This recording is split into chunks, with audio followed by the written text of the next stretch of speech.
live across social media that will be on a little break at the moment, and we'll be back live at 10 a.m. Guys, keep going. What you are doing for the charity, the time, the effort, the sweat, what you're doing at the moment, led by Mark, Rob, and the team.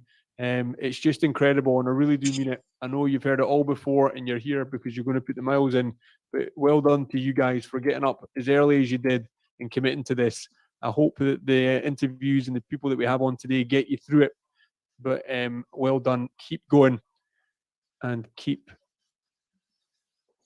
fighting, because there are stacks of people that want you to do well.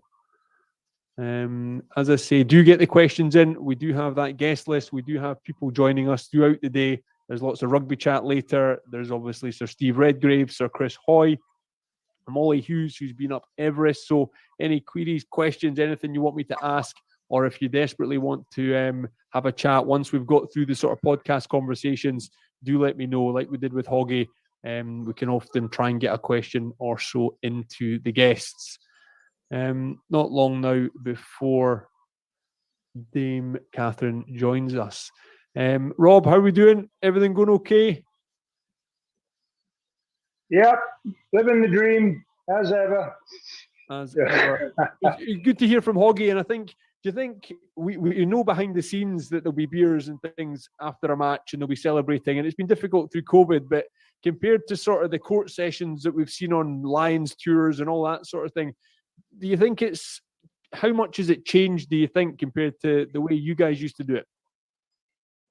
It has changed and it hasn't changed. They're still having the same fun when they're allowed to have fun that we did, but it's how often they do it has changed. And I came in just as things were beginning to change at the international level, and they literally used to come together on a Thursday night, and their team building, pre-internationals, they all came from, everyone came from their clubs, met at the Braid Hills, and they'd go straight out on a massive night out in Edinburgh.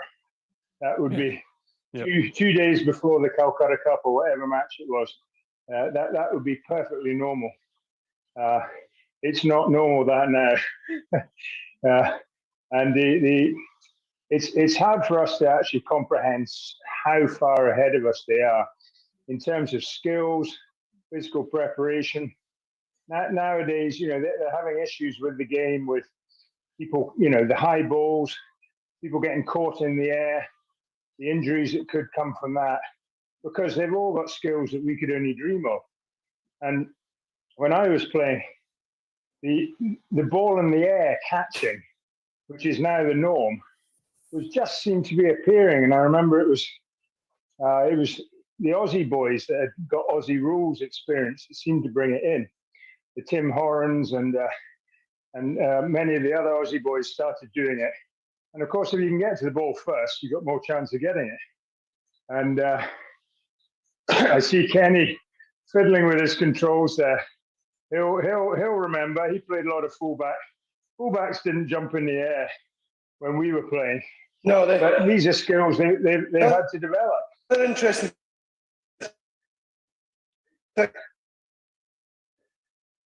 Kenny, we're not getting you, I'm afraid. We're not getting the connection through, unfortunately. That London Wi-Fi, Rob. That London Wi-Fi. It's not like a perfect 4G mast. Kenny, you come on and it's not connected, unfortunately. You're absolutely right, Rob, and I'm just keeping an eye out now. Is that any better now? You still try. Kenny, on you go, Kenny. No, Kenny, if you can hear me... Can you hear me better now? Oh, I can hear you now. Right, good. So Richard Hill sent me a video that last year, England-Scotland game. Rob actually played, and I went up for the ball. And as I was in there, Rob was coming to jackal on me. And as I was coming down, Richard Hill took my legs, and I spun right over and landed my head. And we played on. And I think nowadays that would be a red card, obviously. But I think the other thing is if you drop the ball on the high ball now, when we played anyway, it was a knock on, scrum, and nobody thought about falling from a height or getting shoed in the head. So the game is a lot safer now, which is good. But as Rob said, it's it's a new skill that these players have got to learn. And you notice a lot of them now, when they catch the ball, they tuck the legs up to give them that bit more time. So they're practicing catching it and tucking their legs to give them more time in the air, so if they can get a penalty. Yeah, it can be so hard though when you watch it on replays when someone's in the air and the opposition's trying to catch it and they've got their eyes on the ball. They're of course going to take the legs out of the jumper. You know, it can be difficult and especially when everything's slowed down these days. And the person, that's the other thing. other When you slow it down, it's not real. The other person maybe landed on. That's the issue. Remember, I think it was either Finn or Hoggy. I think it was Finn got red carded, didn't he, in one of the internationals a few years back, because he was landed on by the other person. And now the duty of care is on the defender or the person who's not going for the ball to not be underneath when the guy comes down from his great height. Yeah, absolutely. Taking care of each other while they're playing. Definitely. Well, guys, we are live now. The second feed is live across social media. We are just hoping that Dame Catherine Granger joins us soon. I'm sure the guys in the back. She's in the room. She's in the room. She's in the room. She's been listening in, thinking, thank God I was in a sport that people didn't land on me. How are you? Nice to see you. Very nice to see you all too. Look at all these people. They haven't been up doing this since dawn then. They've been up since 6 a.m. They are all go. There has been, we had Ali McCoy's joined us, Stuart Hogg, Rob and Mark have been keeping the troops going. We've had nutritionist, performance chef Alan Murkiston on, and now your good self. Thank you. I just wanted to give a shout out to lovely message in from Sergeant James Gregg of the 1038. Morning, everyone. We've just spoken to him. Yeah, we just had a chat with him. We love that. So a lot's happened already. I've missed a lot, clearly. A lot has happened. 6 a.m. was the start for the riders that are going to try and do the 240, led by Mark. So it's been interesting. A great conversation so far. There's been a few people. It's been brilliant. You know what it's like when you've got a live event on Zoom. A few people that maybe don't know their mute's not off. So there's been a few swearies. There's been a few background noises, all sorts of stuff. It's been great fun. It's just one of these events that the community comes together. And then we bring in people for chats and conversations. You never know what's going to happen. The guys in the back office and Keith at Whoosh, they're texting me, they're messaging saying, get him on mute. Someone's in the waiting room. It's all go. And that's what we want. We want an exciting day. And we're delighted that you've joined us. And I've got Mel's on the call as well. So we'll bring Mel in at some point, because that chat last year that you two had, I just sat back. 2 Olympians just talking about, your careers and achievements. Fantastic. I know we forgot anyone else was listening. It was very selfish. We were just having a great catch up. No, it's great. So how's your year been? Obviously busy, but since we saw you last year, what's been going on? I was thinking, how's this year been? It's still a baby this year, but it's been good. It's been probably like everyone, a little bit crazy, a little bit changeable and unpredictable, as we probably said last year as well. We're gearing up right now for the Winter Olympics. Yeah. So Beijing is hot in our heat. It's coming. I mean, it's like literally 6 months since Tokyo Games. So in the Olympic and Paralympic world, it is non-stop action for all the teams and all the people working behind the scenes. So it's pretty intense. But obviously the Games is kind of what everyone does it for. So it's thrilling, but it's exhausting in equal measure. And heading out to China has different challenges for the Winter Olympics. And, the pandemic is one thing, but even getting to China, we've got no direct flights. I didn't realize this, but there's no direct flights in the UK to China at all from any airline. So travel is much more difficult than it used to be anyway, never mind that. So cybersecurity issues, a lot of things happen in China. So it's going to be, I think it will be a fabulous Games, but it's not without its challenges, let's be honest. So I'm heading out there in a few weeks' time. Yeah, and how much is that cycle, the sort of Olympic cycle and competition cycle, being challenged through COVID with the athletes? How have they managed to sort of maneuver and get to the condition they need to be in? It's really, we said this last time with the Summer Games as well. It's just a massive lesson in adaptability and the old classic thing of athletes, of resilience. In things really go to plan anyway, even in normal times, whether it's injury or illness or setback or disappointment, you name it, there's always something you've got to overcome. I think what we've seen through the pandemic is this sort of, it adds a kind of certain tension when it's very hard to plan and predict, and things, like we've all experienced, things start opening up, things start happening, and then it stops again, you go backwards. Competitions have been enormously changed, so either cancelled, postponed, moved around, different locations. We had some of our curling team actually travel abroad to get to competition, then find it cancelled when they got there and having to come back. So it's kind of your normal build up to a games anyway is pretty stressful, and you're desperate to get everything right. But when things are completely out of your control and just changing from day to day, it adds a different level of stress. So I think what you're seeing is just absolutely brilliant people finding answers. It's kind of an incredible lesson of problem solving all the time, of what needs to be done, what can be different, what can we change, how can we still get where we need to get to. And I think the team going out, well, they'll be out already for the Olympics, they'll be going out in a few weeks to the Paralympics. They're just really still, eye on delivering it. So fair play to them. It's been tough, and they've had really massive testing going out to China as well, and lots of testing when they're in China. So it's really kind of not over until the games finish. Yeah, absolutely. Now, this morning when I was speaking to the performance chef, we're talking about diets and nutrition and things like that, but also athletes, and we can watch them on the telly, we can watch them at the games and things like that. And we see them on the start line and we see them for that time that they're in the event. But there's so much noise around them before, whether it's media, whether it's family commitments. How did you prepare as an athlete when you were going to the games, when you had all that noise, attention, media duties, keeping on top of diet, training, so much to take in? What were your techniques? I mean, one of the main things, Nashi, is it's a kind of a long game, and you don't always get these things right. I certainly did not get it right every time, and you learn each time. You learn what works for you, and I think the important thing is everyone's different. Some people, I don't even think it's like social media. Some people want to be on it and love to be on it and need to be on it, and a lot of the younger athletes, it's they get incredible support from it, whereas other people find it a huge distraction and don't want to be anywhere near it. And you've got to figure out what's right for you, and that comes from just trial and error, really. What you need, what you don't need.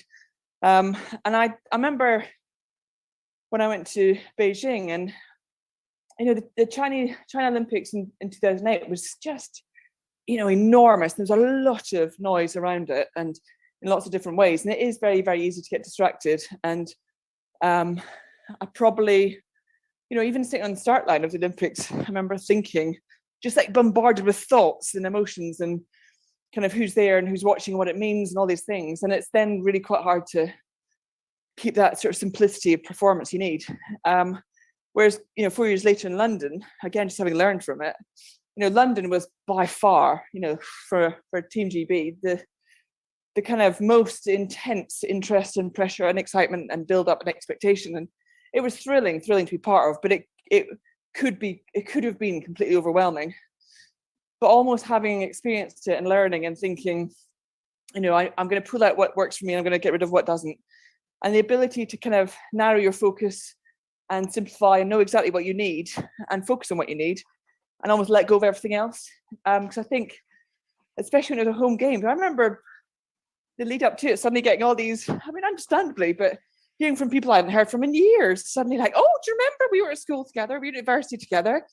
Have you got any tickets? And then suddenly like all this is coming in. And the ability to sort of just be like, okay, that's really lovely and great to have that support, but keep it at arm's length and just focus on what you need to. And I probably, fortuitous timing, I was at my best of dealing with that in 2012 when it was probably the biggest need for it. So I think it comes with, you learn what you can do, what you should do. And I think there's always a guilt of like feeling, you need to try and do things for people and be around. And actually it's okay at that point to, I don't like using the word selfish. A lot of people talk about athletes being selfish. I don't think it's a selfish thing. I think it's really understanding what you need for that period of time and delivering it.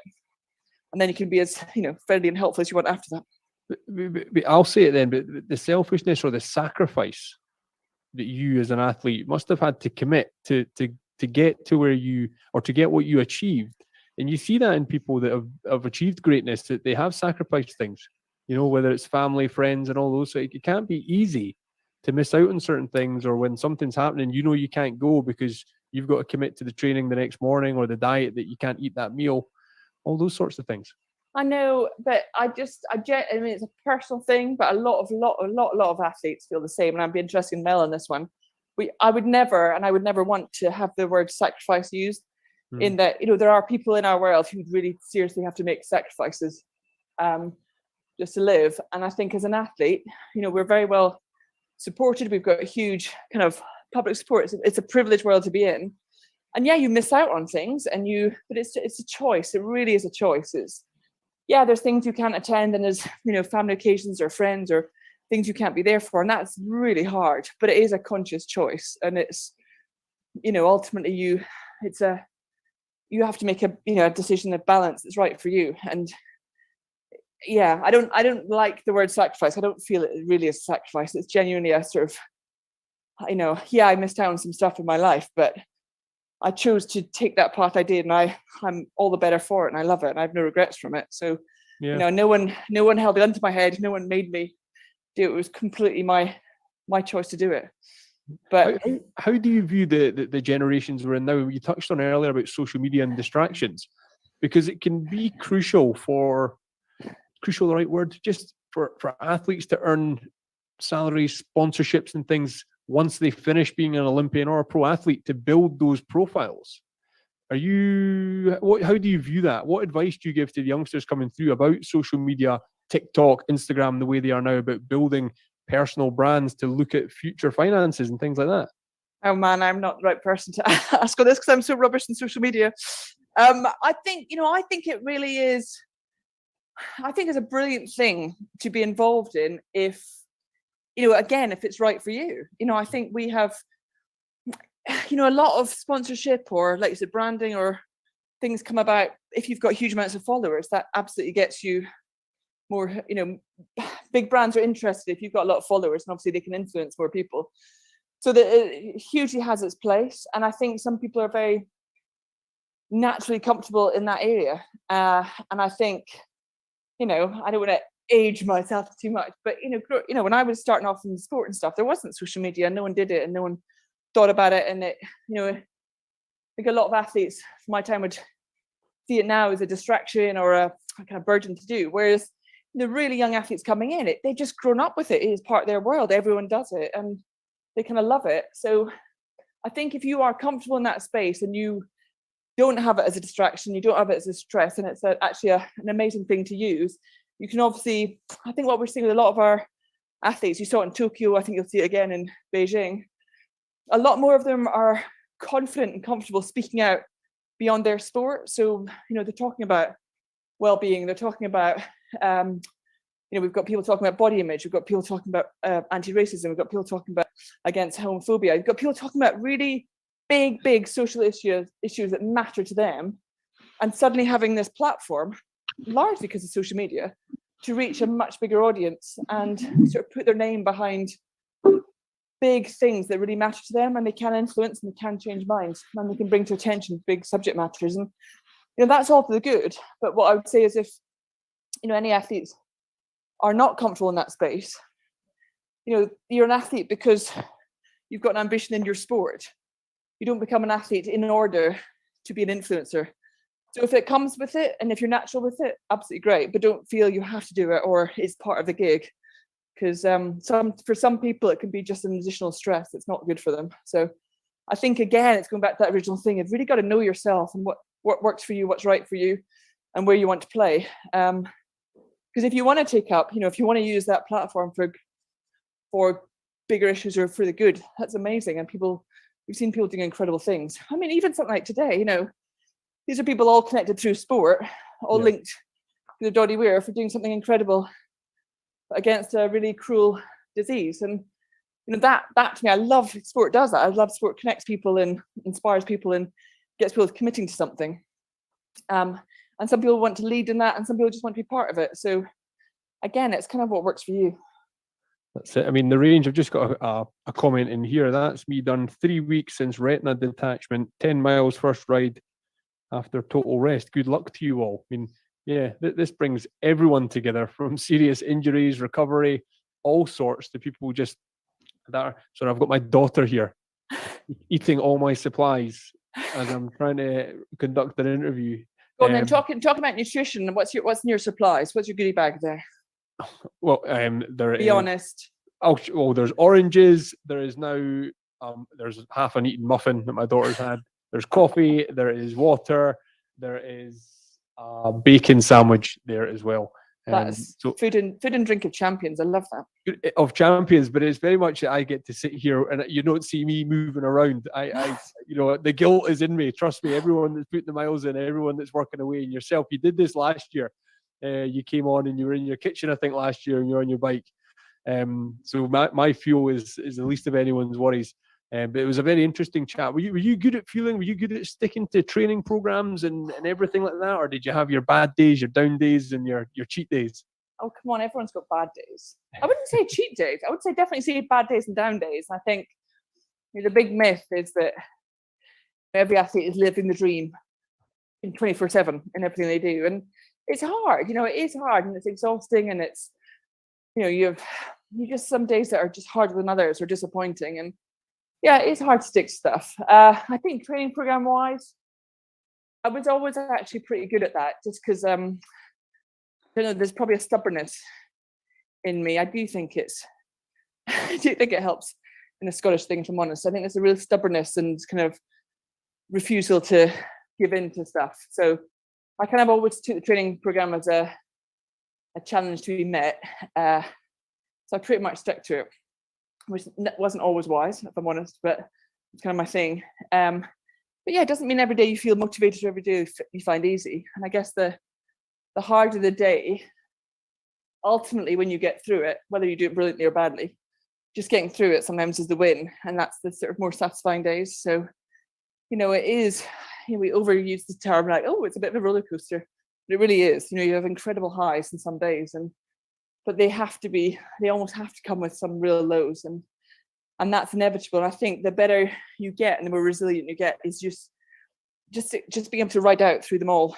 You take the highs, but then you accept the lows are going to come, and you find a way to get through them. And whether that's with other people or, with people who support you or coaches, or finding a way yourself, your family, there's just different ways you have to get through the tough days, but they're inevitable. They're part of the gig. Yeah. Did you ever find that when it was actually physically getting to the gym or getting to the water, once you were there, you knew you'd put a session in, you could flick the switch and get the session done. But sometimes it was actually, and what I mean is, I'm trying to relate this to a lot of the riders. They were regular mums and dads, regular folks that feel guilty when they maybe don't put this training session in, or they come home from work, they don't put their trainers on and go out. It's sometimes. Oh, I know. And that, I also think, and now I'm a normal person, when you're part of a team, whether it's an international team or doing stuff for your country and stuff, it is kind of what you do. And people used to say, oh God, how do you motivate yourself every morning to get up early and get down to the gym or get down to the club or get down in the water, especially, I don't know, days like this when it's blowing a hoolie, it's just not attractive. But in a way, you don't question it every day because you don't have a choice. It's not like, oh, will I go down to the... It's like you get up and you do it because that's what you do. So you almost don't have to overcome that mental question every day, which is why I have far more kind of respect in a way for people who it isn't what they do every day. And they actually have to find time and make a choice to get up a bit earlier or stay a bit later or do some stuff when they've got 1,000 other commitments to try and do, and they've got a job and they've got family and they've got other things in life. And all of those, the sofa will always be more attractive sometimes than getting out your bike in the rain. And yet the people who do it, that to me, that is as inspirational as anything else, because that's a real conscious choice of, I don't need to do it. I don't have to do it. No one's telling me to do it, but I'm going to do it anyway. So I think for anyone who then has days where they think, God, it really is hard, or I really don't want to do it, my God, that's the most human thing in the world. That's nothing for them to feel guilty about or ashamed about. Everyone feels it. And every time you can overcome that and still do something is amazing. And even if I don't know, sometimes the easiest thing is I'm just going to get out and, I was going to go for say a 10-mile run, but I'm going to do just a 1 mile. I'm just going to go out and do something.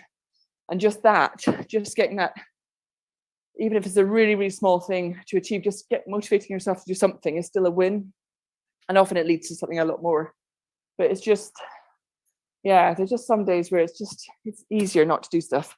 Yeah, and it's fantastic that inspiration can come from anywhere.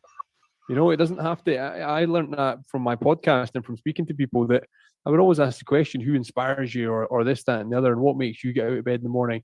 And more often than not, I saw the trait coming back from highly accomplished people, that they would have their best friend is the one that inspires them, who isn't famous, who has a job, walks the dog, has stresses, has a mortgage, has all these commitments, but it's the effort that he or she puts in on a daily basis to go out and do something or help somebody. You know, and I realized that you can look beyond the everyday man and woman and think it's only the famous people or you know, the Olympians or the people that have worked so hard to do it, but they're around us everywhere, and they're all on bikes just now. All these inspirational people are sitting there, 99 people on this Zoom call, doing inspirational things, joining together for a common fund, which is Doddy Aid. And it's incredible. And people like yourself, Catherine, want to get involved, who have accomplished such great feats, and you're inspired by them. You know, it works like that. It's incredible. Completely. And that's why days like this, it's so special, because people take on really tough challenges, really, you know, really tough, give out a lot of time. And, you know, it's not like, you know, when you're part of say, an international team, the ultimate aim is, you know, titles and medals and success and kind of proving yourself in the big global stage. And whereas everyone here, the aim is to be absolutely exhausted when it comes to whatever time tonight people finish. And that's it. You know, it's not going to be glamorous, it's not going to be famous, it's not going to be rewarded in any way. But there's just so many people wanting to do it. And it's that, I don't know, I love that kind of drive, that really human drive to feel part of something and doing something that's bigger than you. This is all, you know, what we're doing it for today is all bigger than any one of us. And it matters, you know, this thing really matters in people's lives, and you're trying to make a little difference, you know, in the wake of really tough odds. And I think that's why, I don't know, I genuinely find, I know we've talked before, I think you're right, I think there's inspiration everywhere. And I think sometimes, especially through all our lockdowns and stuff, it's very easy to get into quite a small world view. And something like this kind of lifts you out of it. And it's like, you know, we're going to be with people, we're going to be with strangers, we're going to be taking on a big physical challenge. And we're going to do it for something that really matters. And none of us will get anything personally out of it, apart from sore muscles and through other bits of bodies. But it's going to feel you've done something and helped in some way and contributed. And that, I think that's a really powerful motivation as well. Yeah, and I love that about that. I think there's a spirit in human nature that really cares and wants to do something about stuff. It's easy to think that the effort you might put in isn't worth it, and it's not going to benefit anyone, and this, that, and the other. Then it benefits one person and it motivates them, and in that, you know, the snowball effect, the domino effect, it begins to happen, and here we are. So when we talk about inspiration, we talk about motivation. I had a quick chat with her earlier on, but I think anyone who was on this call last year, when I brought Mel Nichols into the conversation, I got a 5 or 10 minute break. It was excellent. But Mel, how are you? I'm going to unmute Mel. And I'd like Mel to tell, I don't know, Dame Catherine, if you're aware, but Mel's off to, Mel, am I right in saying you're off to America tomorrow, Texas, for the endurance event? Tell us more about that. Yeah, tomorrow morning, flying out of the UK for the first time in over 2 years. Woo! Heading to Texas to take part of the race in my first ultra endurance race. So it's a Pace Bend Ultra, which is a 12 and 24-hour ultra race. The team's a development team that's been built by Christy Tracy, who's the world champion, 12 and 24-hour champion over in Texas. And the end of sort of last year, I'd kind of been working towards this sort of goal of doing this kind of thing, moving my ultra endurance stuff into the racing side again. And I saw through the World Ultra Cycling Association, there was a chance to to apply to be on a development team for ultra cycling. Now, this is obviously based in the US, able-bodied cyclists, but I thought, what have I got to lose?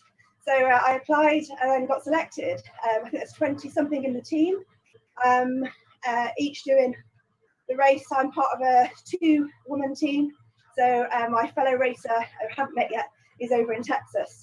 So heading out for my first ultra. 2 weeks later, we then travel over to Florida and I race my second 24-hour ultra, which will be solo 24-hour challenge. I've had my eye on this one for a couple of years. It is where the hand cycle world record was set. I'm not sure if I'll get anywhere near, but I'm certainly going to give it a go. Wow. Daunting though, Mel. I can see the smile on your face, but the first time out of the UK, going into the unknown, how's the mindset? How are the nerves? Everyone keeps asking me this. Are you excited? Like, I am excited. I'm really excited. But as Catherine knows, before races, it's a funny place, and I do get really nervous. But I know that that's a good thing. The fact that as soon as if anybody mentions the race or the travel or anything, the butterflies just appear in my stomach, and that's in a way kind of comforting, because that's when I know that I want to race. I'm ready to race, and it's normal to have those doubts of not done enough training, worrying that I'm not going to pass my COVID test and all the other things we have to think about now, which I've just done. Thankfully, it was all good. So really nervous. And I think once I've managed to pack my bike up tonight, which is going to be a challenge, this time I have actually got somebody coming out with me that's going to be my crew, which is going to be amazing. To have that support team makes such a difference. The last few years, obviously, I've done a mixture. I've had a support team when I did Land's End John O'Groats World Record, and around Britain I did solely on my own. So kind of coming back to meet in the middle of it, and just having someone to double check things, to make sure I'm drinking, eating, to wrap me up when I'm freezing cold, and all those sort of things is going to be amazing. So I'm really excited about that. Mel, can I just ask, what's the actual distance and how long it's going to take and all that? How does it all work? So it's 24 hours. The Texas race is around a state park, so it's laps of just over 6 miles a lap. The plan is, my partner and I, we're going to do kind of probably about an hour and a half on off. So you can only have one person per team of the team on at a time. So it's basically, time trial. I mean, Mark will obviously know very well about this, or when he did his Land's End John O'Groats time trialing relay, which I have been watching again to get some tips. So it's kind of just, time trial it for an hour and a half off, do what you've got to do, get ready, go again, just constantly for 24 hours, as far as you can go, basically. And then when I do the solo, it'll be, well, I haven't quite worked out the tactic for that one yet. And how does that work with sleeping and eating when you've got an hour and a half off? I mean, that's what the crew's for. The fact doing these kind of ultra stuff, that is an actual race. And what I do love about it as well, it's not a para event, it is a bike race. It is for ultra cyclists to race, that's great. And that's what I want it to be about. It's not about them and us, it's about inclusion. And Christy Tracy, who's building this team, she shares all the same values of inclusion, of getting more women in ultra cycling, widening that diversity. So it's just fantastic to be part of. So eating and drinking, having the crew, so being part of the development team as well. People that are having people to come to learn on the crew side, that's as important, obviously, as maybe even more important sometimes than racing it. We've just got to put in the miles and keep going. But your crew has to know how things are done, and what drinks you need and when, and everything, timings, and get out that sort of faff factor. So that's going to be a lot of work between me and my crew. I've done sort of testing stuff to work out, know what I need. When Alan was on earlier talking about the carbs and hydration levels, so salts and all that sort of stuff. So nailing it down, like back in the day when I was in the labs on the track, to kind of work out what I need to be doing, and just keeping on top of it, which I know for me is really hard, because I'm not very good at keeping up food or drink. I just keep going. So that'll be up to my crew, Andy, literally dragging me off the bike and making me do what I need to do, I think. And do you take the people out with you, or you meet them over there? How, I'm aware you're meeting your cycling buddy out there you've never met. That's a bit unusual. But the crew, is that the same, or do you know people you're going with? And no, so Andy, yes, he's a friend of mine.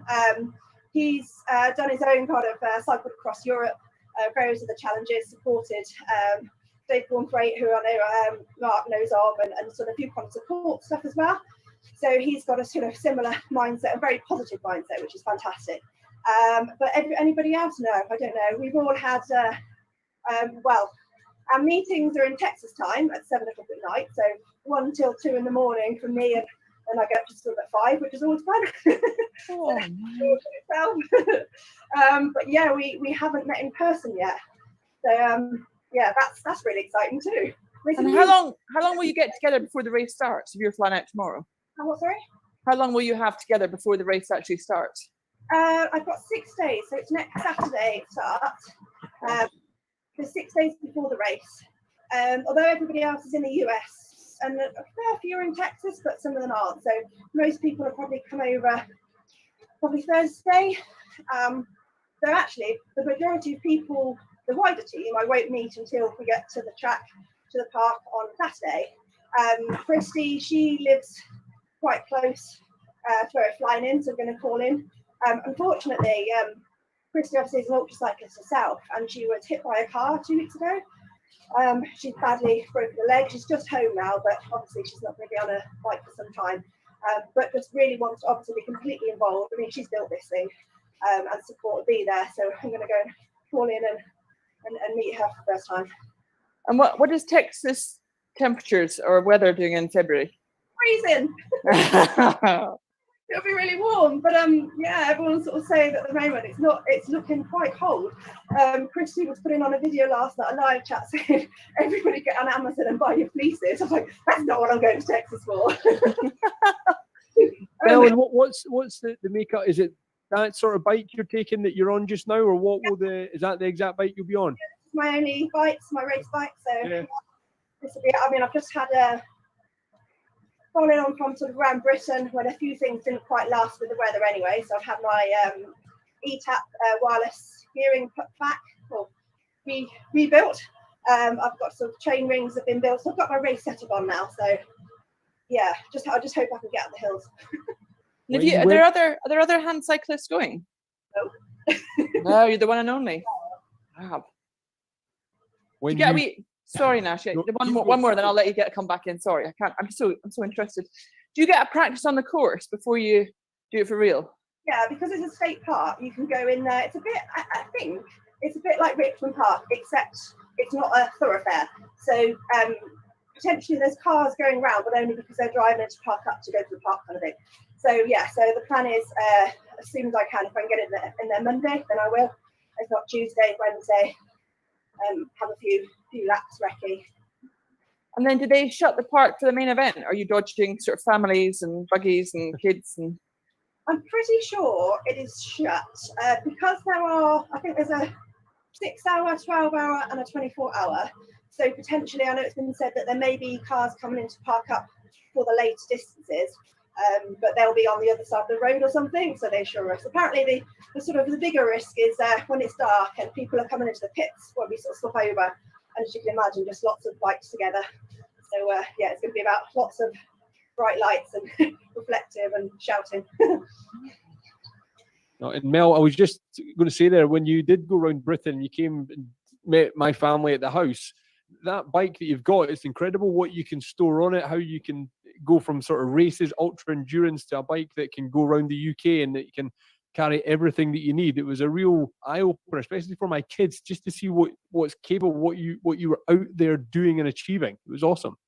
And yeah, I mean, this bike, it's built for racing, minimalist, carrying nothing. It's not built for carrying my life around for 2.5 months, but it did a really great job. So yeah, I think it's testament to the bike, isn't it, that it can do that. But I mean, with sort of hand bikes or anything specialist, it's trickier because obviously there's less of them available. They take a lot longer to get. They cost an absolute fortune. So it's not an option to have, a race bike and a training bike. I mean, I have got an older bike, but that's been stuck in France for over 2 years now.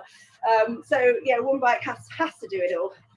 So yeah, lucky that I've been able to kind of bring it back to hopefully how it should be. So it'd be great to see how it performs back in the race environment. Yeah. And as any coach or captain will say, one game at a time, one event at a time. But what's the rest of the year looking like for you? Yeah, one at a time. So the plan is to go almost use this first ultra as experience. Obviously, I want to do well, and I've got my goals. Just working out what those are, and then hopefully go over onto Florida and have the solo attempt. I mean that's just huge, and I kind of can't think too much about that yet because I'm just, like you say, one race at a time. I then got back in my racing wheelchair. Obviously, parasport. I started off as a wheelchair racer on the track and moved to marathons. So I've got the marathons and half marathons are coming back this year. So I've got Cardiff half, I think, in March. I've got some self-supported ultra racing happening as well. Very exciting, sort of later in the summer. So there was a little bit on my map. I won't give anything away, but there was a little bit that seemed to be missing. So that hopefully is going to get coloured in with that red line later this year. And also, I seem to have gone along with agreeing to do my first triathlon. All right. Yeah, that's going to be on the cards as well this year. Yeah, action packed. And you both maybe have some questions or info you can give me for Steve Bate, who I've got coming on later on this afternoon. There's any stories there of what he achieved in his sort of time at the Olympics and beyond? Steve is a phenomenal athlete, really good athlete, and a just awesome human being as well. Yeah, obviously he's come from the adventure world and into cycling, and to be able to do what he's done, it's just been amazing. But he's still managed to keep up that adventure spirit and put in those amazing achievements and crazy attempts that he's done, where he's gone to the Arctic and cycled Ravana, isn't it, through the night, and his climbs, and recently his gravel riding and stuff like that through the winter. He's just brilliant, such a character. I'm excited to see what he's going to go on to next, with the rest of his adventure career as well. And I know without a doubt there's going to be that performance element in there. He's not just going to trundle along, stop at every cake shop, maybe every other. Dave, Catherine, are you familiar with Steve, obviously, with his achievements and what he's got coming up next? Oh God, like Mel's saying, it is just amazing. And what I love about all the people who've come into sport or come from adventure, stay in adventure, there's always something else. Whenever they've done something, it's like Mark, he's in the call. Anyone who's done something that's truly just jaw-droppingly amazing and impressive and almost feels unmanageable, and then it's like this incredible moment, and then it's like, right, what next? And I love that spirit of just, that's done now, let's get going again. So I think that sort of sense of always building, and what, huge achievement, huge planning, huge delivery, and then it's like, well, that's not enough. And it's kind of, it's quite a quite exciting, compulsive spirit to do more, and I love that. Yeah, well, that's when I got told. Steve only got in touch with me last night, and he said, "Mate, happy to come on if you want to chat." You jump on Google and you see that what he's achieved in the Olympics, and then there's other bits that say like climbed El Cap. I was like, "Who is this guy?" You go on Google, and then the story starts to evolve, and from adventure to the track to all the achievements. But I think I'm going to just get Mark, because as we're talking about sort of what you said there, Catherine, about such great achievements, and these people just keep pushing. They keep finding the next thing. They keep going for the next opportunity. Mark, where are you? Are you here? Here we are. Where's Mark? There you are. I can hear you. Mark, this might be a good opportunity. You did say last night that I could bring it up. When we talk about sort of adventurers and people that have accomplished great things, your challenge this summer, Race Across America. Yeah, I mean, in the ultra cycling world, Race Across America is the toughest race out there. It's a similar distance to the Tour de France. The only difference is it's not in stages. The clock never stops. So you go from, just south of Los Angeles, a place called Oceanside, heading sort of northeast across the US until you hit the Atlantic. And it takes anywhere between 5.5 and 8 days, really, for most of the racers, depending on whether you're racing solo, pairs, fours, or eights. But it's so much more than just the power in your legs. how you deal with sleep deprivation, how you know, the psychology, the fueling. It's interesting, since the Around the World in 80 Days, and that was my Everest, you know, that was, you know, Dave and Catherine will talk about 2012 and, you know, what's the big event, and how do you, after you've put all your cards on the table and, you know, as an athlete, had the privilege of taking on your Everest, wherever that is, you know, you do need to find that next focus.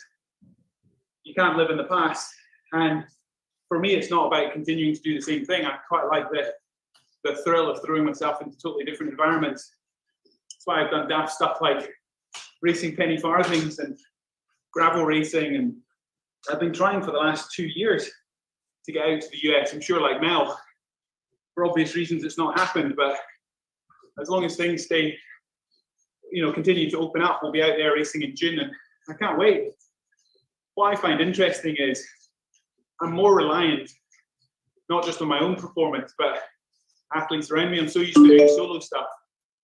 But you'll have seen, you know, the record attempt with Land's End John O'Groats last year, and now Race Across America. I'm relying on a teammate like Mel will be next weekend. And I'm not used to that. I'm used to just relying on myself. I mean, I wonder how Catherine reflects on that in terms of time on the boat, you know, when you're doing a single stall compared to, you know, being in a team boat. There's the psychology of, if I fail, we all fail, but ultimately everyone needs to do their part.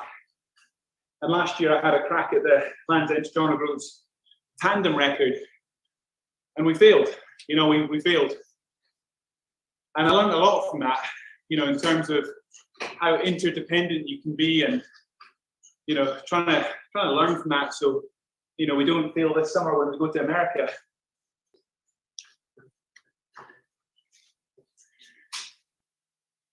Dave, Catherine, the sort of the mindset of how the team environment on the water is against sort of your own solo crew when you go yourself. How does that reflect when you're on the mindset when you're maybe not firing at all full cylinders, but the rest of your team is? Yeah, I'm just going to say first of all, we can drop the Dame. No one ever calls it that, so it keeps throwing me. I'm like, what?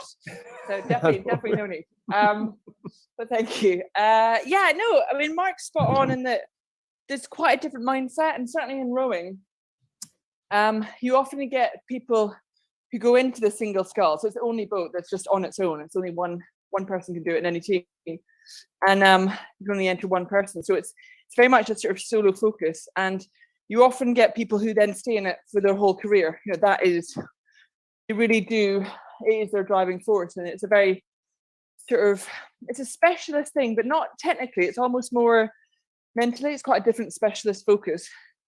And I did it once. I did it 1 year at the World Championships, and almost, I kind of wanted to prove to myself that I could, because it's almost seen as sometimes the ultimate thing to be just you against the world. But I think for me, you know, when I started rowing at university, and then all the crews I did before I got into the international teams, to me, my sport had always been a team sport. And to Mark's point, I got a kind of really good lesson really, really early on. It was like genuinely the night before my Olympic final, my first ever Olympic final. And, you know, we were talking about the tactics and the plan and everything for the next day. And then our psychologist just out of the blue just had come in, and he said, look, can I ask you, you know, why you do this, and what this race tomorrow means to you? And we'd never, it's one of those things, you know, we talk about everything, all this sort of data analysis and tactical discussions and stuff.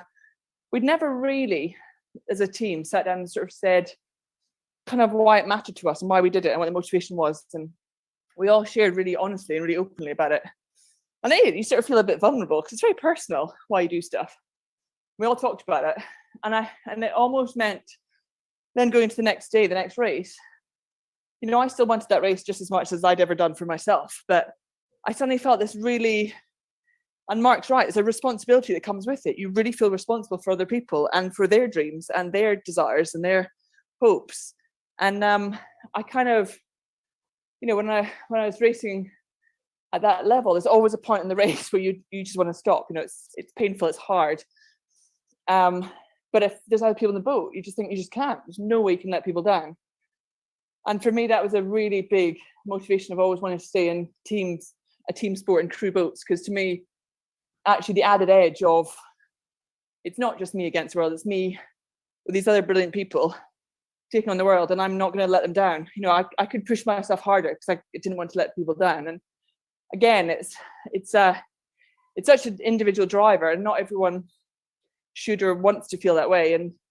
But if you are, then you're kind of, you know, you're locked into that team ethos. It's this incredible thing of, like Mark was saying, you win and lose together. And I personally, I kind of love that spirit of, yeah, there's some days where you might feel you're flying and everyone else is struggling. Didn't often happen, if I'm honest, but it might be those days. But often those days where you're struggling and everyone else is flying, and that they actually lift you, and you have to find another way to let them sort of pull you back up. And that kind of, that thing where you're absolutely bound together and you have to get the best out of other people to then be able to perform at your best. I just really, really like that. So it is a very different kind of, I don't know, psychological, mental, whatever it is approach, but I think, you know, it works for you, it doesn't, and that really worked for me. That's really interesting, because obviously I've never raced with anybody else in the same race, so you know, I'm really nervous about that. And I've sort of said it a few times to my race partner, you know, I'm on a handbike, obviously she's not, you know, I don't want to let you down, I'm going to be slow. And I think maybe I am just a solo racer, but it's that fear, that kind of guilt of holding people back. And I think for me, when it's just me out there, I know there's nobody else that's going to turn the crank. You know, I've got to give it everything. So I guess I'm kind of like racing myself, you know, that there is no one else. So I don't know, the angel, the demon, or whatever, I've got to beat the demon. But then at the same time, there's, no matter what you do, there's always that team, isn't there? You know, even when I went around Britain on my own, I was never on my own. You know, I had the whole of Britain that was my team, sort of behind me and supporting me. And you don't want to let them down, do you? So I think, you know, there's always that being part of a team somehow. And you know, I'd never take the easy option because I would let people down wherever that team is. But I'll be taking your tips for next week. And Well, it'll be interesting how you find it. You know, it might be like, my God, never again, what an absolute nightmare. Or it could be like, wow, I found this whole other experience that works as well. So yeah, we should catch up afterwards and see how it goes. We're just going to jump in there because I can see that Caleb's still pedaling away, but in the background, he's got a Doddy banner being dropped off by Alex. And Alex, for those who haven't met him, is one of the hard-working, unsung heroes of the Doddy Aid campaign.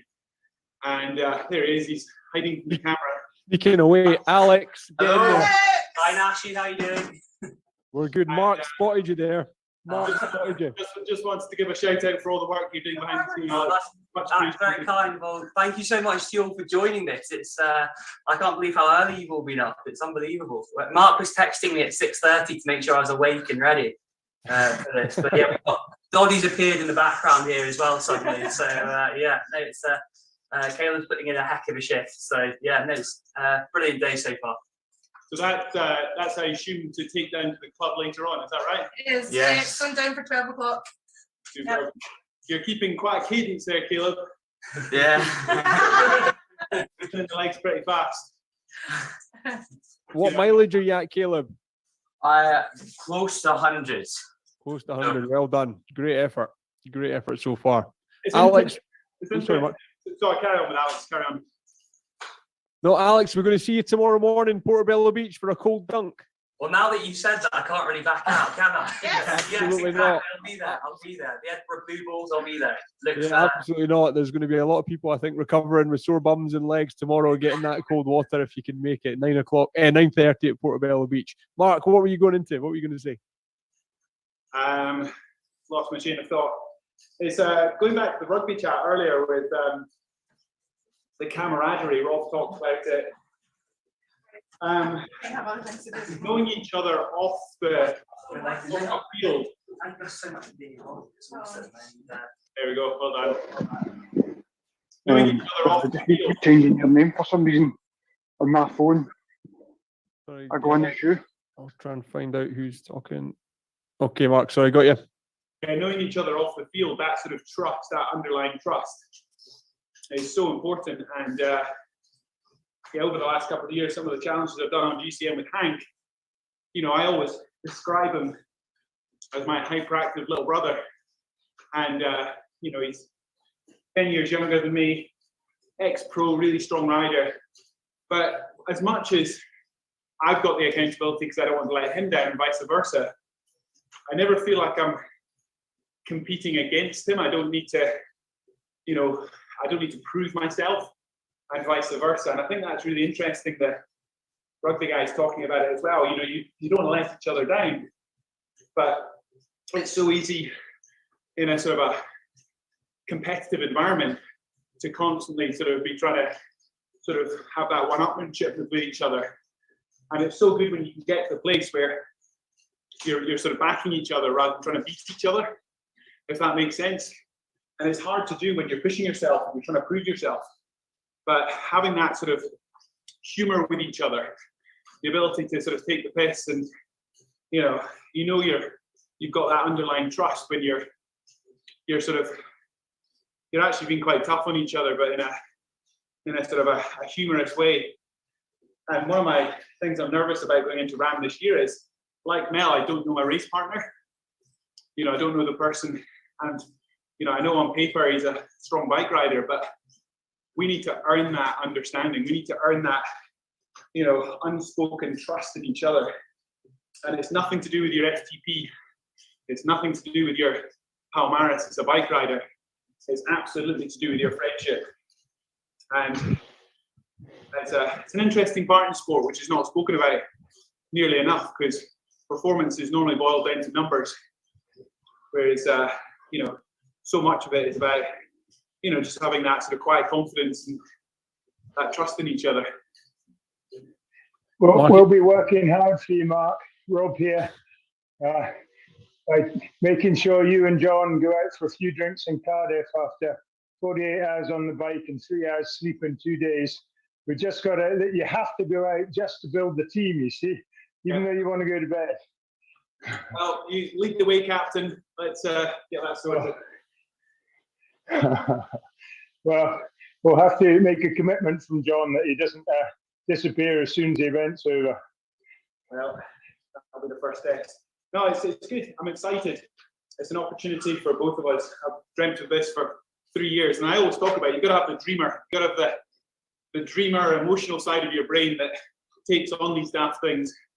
But then you've got to have the practical, process-driven way of just getting through it. You've all done it today. You've committed to something quite scary because you love the idea of having done it, but then you need to switch on the other side of your brain to get through the hard miles. And I think when you meet other players, other riders who have done hard things like this, like World in a Day, you just have that underlying trust that they've got the gumption to get through it, and that wry smile when it gets hard. I would argue that this is a hard point in the day. I don't know what everyone else is feeling right now, but if you've been on your bike since 6 o'clock this morning, we've been going for a good shift now. You can feel the miles in your legs, but there's no light at the end of the tunnel yet. We're not yet, anywhere close to the 240. And, you've got to somehow be motivated because of what you're doing rather than the idea that it's soon going to be over. And I also think it's interesting, that difference between, the dreamer that signed up for something daft like this, and then the warrior that actually has to, back yourself and do the hard miles. And I would suggest late morning, where we are now. We call the early shift the graveyard shift, but actually that's easy because you're fresh. Now's the point that you need to get over the hump. You need to get over the halfway point and start to, realize that, you've got this. Because it's easy to sit there right now going, shit, there's such a long way to go. I'm going to be doing this till 6, 7 o'clock this evening. At this point, that feels like a long way away. Mark, well said. It's you know how to look at this better than anyone. So everybody needs to keep digging in. We've got lots of guests still coming up. Catherine, if I can say thank you so much. Hopefully you're going to stick around a little bit, but at 11 o'clock, I've got Jill Douglas on for an update for the foundation. So Catherine, thank you so much for joining us. Pleasure, absolute pleasure as ever. And listen, well done, everyone. You're all superstars. So a privilege to be with you all today for a little bit. Here. Thank you for joining us. Guys, I'm going to nip away for just a minute, get some drinks and get some fluids. Jill Douglas will be here at 11 a.m. Greg Laidlaw after her with Rory Lawson, Ailey Barber, and then, Catherine, just before you go, Sir Steve Redgrave on at 1 o'clock. Any messages? Quick hello. Will you still be on at 1 o'clock? I'm actually going to be opening a boathouse at 1 o'clock, so I can't do that. But just give him a hard time for me. I haven't seen him for a while. Okay. He spent the last few years doing some work in China, so that'll be interesting, getting his insight on that. But like we were saying earlier, he's another guy who's done just absolute phenomenon in our sport, and just absolutely, trailblazer for what was possible and repeat winning. But also is lovely with it. He's just he's a big bear of a guy, but just a good heart and a gentle soul, and he's just. Yeah, it's good fun, but still give him a hard time for me. I will. I'll do that. I've got your permission. That's fine. Thank you again. Catherine, can I ask a question? I'll ask him when he arrives as well, but I've had the pleasure this week of riding with a pro team that are all type 1 diabetics. And am I right in saying that Steve was diagnosed with diabetes before his last games? Yeah, he got diagnosed with diabetes and also colitis leading up to Sydney. And obviously, the Sydney Games was when he really put his net. I mean, he'd already won 4 Olympic titles by then, but Sydney, the 5th one, was the big one. And there was, I was talking before about pressure and all the rest. I mean, he carried the weight of the whole team effectively on his shoulders, and then found out he had diabetes. And I remember being in the boat park in Sydney, and where we had our boat, the men's floor was sort of above ours. So every time we went to get our boat off, his boat would be there.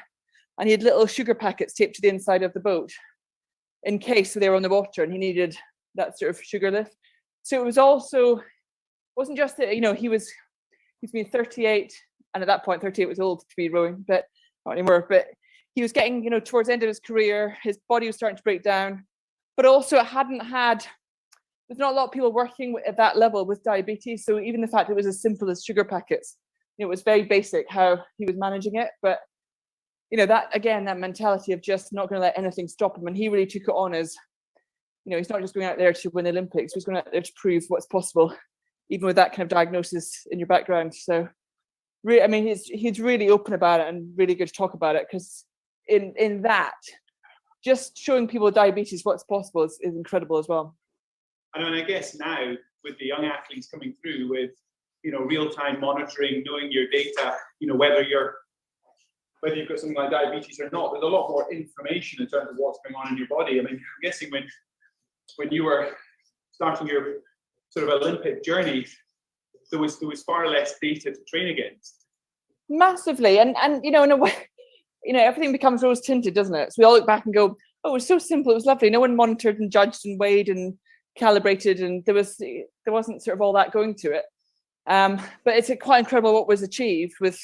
It felt like very little, very sort of growing level of science and knowledge and understanding at the time. Whereas now, you look at the team now, sort of 22 years later now since Sydney, and it's, all the technicians and whether it's, physiology or physiotherapy or strength and conditioning in the gym, or, data capture and video capture, and all these things have grown and developed. And it's really exciting, because I think all of those things open the door to more and more potential. But it's easy to forget actually people were doing incredible things before any of that existed, and it's almost like another world happened then, and it was still, people pushing beyond what people thought was possible. And Steve's a brilliant example of that. Yeah, absolutely phenomenal. Just before we let you go, I was also interested to know that, do you think there's always been a sort of a close connection between the rowers and the cyclists, and we've seen some successful crossover over the years. Do you think that's less likely going forward? So we're going to see less sort of Rebecca Romero's and athletes who are able to compete at the top level in both disciplines? Not necessarily. In a way, there's an argument you might see more, because probably among the sports themselves, you've got more movement, say, whether it's performance directors or coaches, or people actually move between sports more than they used to. Sports used to be much more sort of siloed in, you were this and you were this forever. But I think there's a lot more knowledge sharing and understanding. And I think we will see people who have, because again, a bit going back to your point of how much data is measured and understood now, there's kind of that, with Rebecca Romero, who I competed with, we kind of knew her physical attributes. So there was kind of actually, you could be suited for this other event in a different sport if you wanted to. So I think the movement is probably more possible and more awareness. But I think what you often see is people who get locked into a sport and probably could excel in other sports, but there's something about, I'm here and I want to deliver, I mean, for me, I just kept going until I could try and finally win the bloody Olympics. It took me a very long time, but I didn't want to shift because I hadn't achieved what I wanted to yet. And I think that's often what keeps people is, I've got this thing I really want to get right. Until I've got it right, I'm not going to change it. Whereas other people want that variety and different. So, we see a bit, we've got the first, Montel Douglas is the first British woman we've got competing in Beijing, who's done the Summer and the Winter Olympics. So, things like that, you can swap between, seasons as well as sports. So I think it'll always be possible. It's just, you've got to be good to come in and come at the top of another sport. Catherine, if I can jump in again, say thank you very much. Mel, we'll catch up later. I can see Jill Douglas is on the call. Hi, Jill. Can you hear me? I can barely hear you, but I can just get. I'm struggling to actually hear you for some reason. We can hear you okay, and we can see you. The video is working. Can you hear me? Yes, we can. Yes. Well, you could probably hear me above the sound of the helicopters. I'm standing beside Cheltenham Racecourse. It's trials day. And so I'm not on a bike, but my husband is, if that's any use to you. And I will walk quite a long way today. So I am getting my steps in. Well, good on you. Good on you. But thank you so much for joining me. I know time is tight this morning for you. You've got a busy day ahead. But it was just to catch up on the foundation and everything that's been going on through Doddy Gump. How happy are you with just the community, everything, the way it's grown, what Mark and Rob have done to put on today, just everything that's going on with the foundation? It's very busy. We've been going great guns through January. Thanks. Everybody that's joined in, we've massively appreciate it. Great to see so many people just getting out and active, having a bit of fun, but also supporting the foundation, and the sort of community of the Doddy Aid is brilliant. Just to see people connecting and mutually supporting each other, a bit of rivalry going on as well. And that's really what it's all about. Yes, of course, it's fantastic. We raise so important funds for the foundation, but it's as much about getting out, getting active, getting a great start to the year. I think that's really important. And as far as funds invested, I think this week, I don't know if you saw in the news, we announced another big tranche of money going in to help families living with MND. So £150,000 from the foundation this month has gone to MND Scotland, MND Association. They give grants out on our behalf to really help people living with MND and their families. And then we also had some news this week about the MND Smart. That's the big platform clinical trial, the biggest of its kind ever undertaken. And we've got 260 patients now registered and taking part in that trial. And we invested £1 million in this. And it would only be possible because of our investment and people like us who've recognised how important it is to give people the chance to be involved in clinical trials. So, that's a big focus for us at the minute, but we've got other plans in the pipeline. So, there's a lot to do, but, it's a start, and we're feeling as though we're back in the right horses at the moment. Yeah, and it's been so good to see with the social media and everything that's been going out with Doddy Aid that we're actually getting to see exactly where the money's going. We're seeing where the money's been invested. Can you tell us a bit about that? Well, it's really important to tell the story because everybody that's donated, everybody that's supported us, everybody that's engaged with us is part of the foundation, and what we have to do is make sure every single person who's interested and has a vested interest, we're obviously, it's our responsibility to, one, invest the funds wisely, but two, make sure you all understand what we're doing with those funds. We've got a fantastic board, the Scientific Advisory Board, who meets twice a year. These are the most eminent neurologists, researchers, clinicians, people who really help steer our research strategy, and we're working really closely with them. But we also take advice elsewhere. We do the necessary peer review, as you would expect. And so our board of trustees, work hours are hard. We had a meeting on Monday, and it was really exciting to show how ambitious we are. And obviously the government have decided that their going to commit £50 million over 5 years to really try and make a difference in this quest to find a cure. What we've said is, well, that's a good kickstart and it's a good springboard, but we're going to have to come up with something similar. So it's a big ask over the next 5 years to try and generate £50 million between ourselves and some of the other main charities, but we think we can, and we just want to make sure that we do everything that we can to support Doddy's vision and the vision of everybody involved, which is to try and find a cure for MND and meaningful treatments. Yeah, well, just to give you an idea of the effort that's been put in this morning, we've got teams that are going for, I think, 500 miles. They passed the halfway point. And Mika, who's 11 years old, he's done a solid 150 kilometers already. Wow. We've got people, Russell Gare, he's done his first shift of over 71 kilometers. We've also got people that have had to jump off their bike because the garden fence is blown over. We've got people where the cables are down, so they've not been able to join on. That's Fiona McDonald. Yeah. So there's people still getting involved, even if what they had planned today hasn't materialized. They've been able to sort of get in touch, raise awareness for the charity, and still put the miles in where they can, whether it's maybe not on the bike today, but they're walking many miles. I think anything that you're doing today, and if you're out in the fresh air and enjoying Doddy Aid, is brilliant. And I'll get out and do some more miles tomorrow. I was already committed today. I had to be somewhere today with some guests, so I'm already kind of tied up. But Carl went out on his bike this morning. He had a problem with his derailleur, so he was moaning and mumping about that. But and he's going to be back out tomorrow. I think he did about 60 kilometres yesterday, so he's hard training for Rob's cycle down to Cardiff. He's one of the 100 that will be cycling from Murrayfield next month, so he's been training hard, but he's certainly putting the miles in. I think it's just to get out of the house, frankly. Yeah, and Rob Wainwright, he was tops off at like 6 o'clock this morning. I think he's got his t-shirt back on now, but he's certainly putting in the miles and leading the way, so it's all go.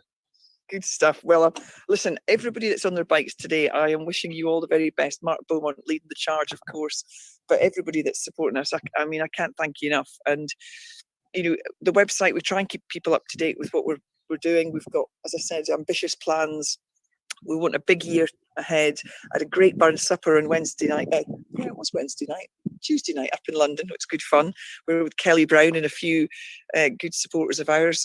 So it's great to see people getting out and about again, beginning to start thinking about events, beginning to start thinking that life might be returning to some sense of normality. But I think the key thing is through this month up until mid-February, it's not too late to sign up for Doddy Aid. If anybody just is coming into it now, you can still take part, get your snood, rack up some miles, and just be part of this brilliant community. It warms me every time I look, and every time I see another little number clocked up, whether it's a mile or another somebody joining us, I just get so thrilled, so excited. So I can't like you guys, Nashi, Rob, everybody that's been involved in it is so special.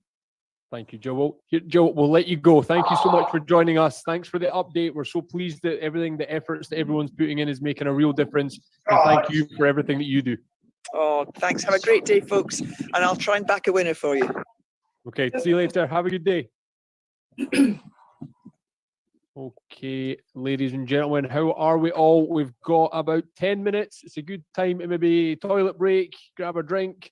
Depends how your plans are going. We've got a run of Greg Laidlaw, Rory Lawson. Hopefully, Ailey Barber will be able to join us. Then Sir Steve Redgrave at 1 o'clock. 10 past 11 now. I hope everybody is okay. And as Mark said, as he described it, this is kind of the hard yards now. I'm going to get rid of Joe Douglas there. The hard yards. You can't see the end. The light is not there at the end of the tunnel just now. So keep going.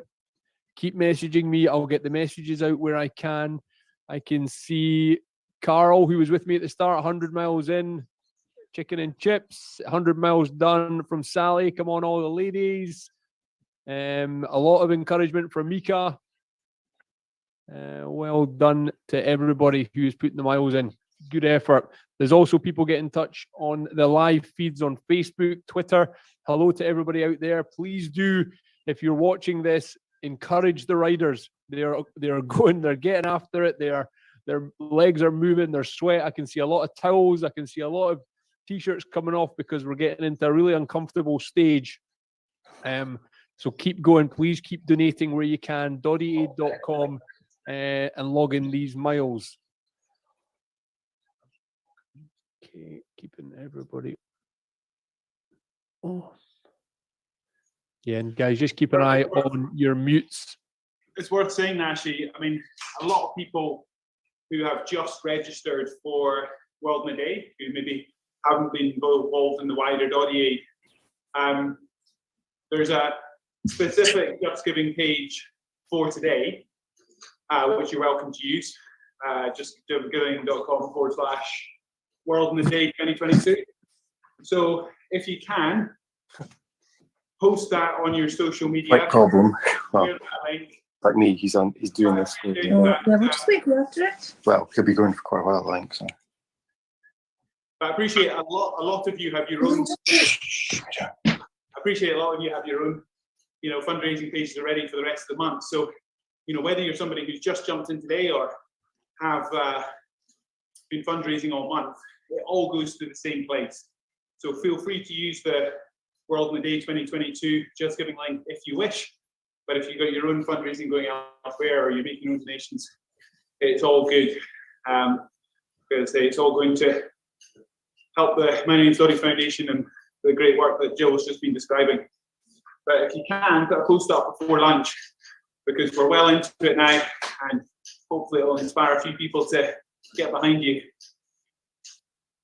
Yeah, we've got Hazel there, 50 miles in. That's halfway. She's aiming for her first ever century. Keep pedaling, everyone. Well done, Hazel. Keep going. Lots of great messages coming in, guys. There is lots. Let's have a wee check in with Davey. Davey Jiv, how are you? How are we doing? I'm good. It's been a bit of a grim 40 minutes, but I'm coming through the hurt locker now. You're okay. You're sticking in. Yeah, mate. Keep going. Keep going. I'll give you this. I'm going to try and pin the Evolution. Now, you might hear a bit of music here because last time we had them on, it was like a disco. Let's see if we can see these guys. Evolution. It's like a disco down there. That's the London Scottish football rugby team that are in there. There's a lot of hard work going on. 6-hour stints, lots of effort. So, Davey, how impressed are you by everyone? The effort that everyone's putting in at the moment. Incredible. Taking a big shout out to the youngest riders here today. Mika, it fills you with more confidence. You're beating me. I haven't hit 100k, 50k yet, so good on you. I'll try and catch you up in the next couple of hours. And then, of course, big shout out to our man Caleb. We had a great ride out North Berwick together the other week. And the fact that you and all the McLeod family are behind Doddy Aid and the ride today is amazing to see. So I hope you're enjoying the miles, and I hope everyone at the Birmingham Rugby Club is going to support us generously today. Yeah, absolutely. There's Graham Hogg. Hi all. That's the 11.5-hour night shift over. 210 miles done, 11:30 to 6 a.m. The hardest time. Great company from the off. He's now off to the rugby. Great work, Caleb and his mum. See you at Megaland. Take care. Graham, over and out. So huge efforts going in, guys, across the board. Well done to everybody. As I said, there is a bit of a run of guests coming up from about 11:20 when Greg Laidlaw joins us from Japan.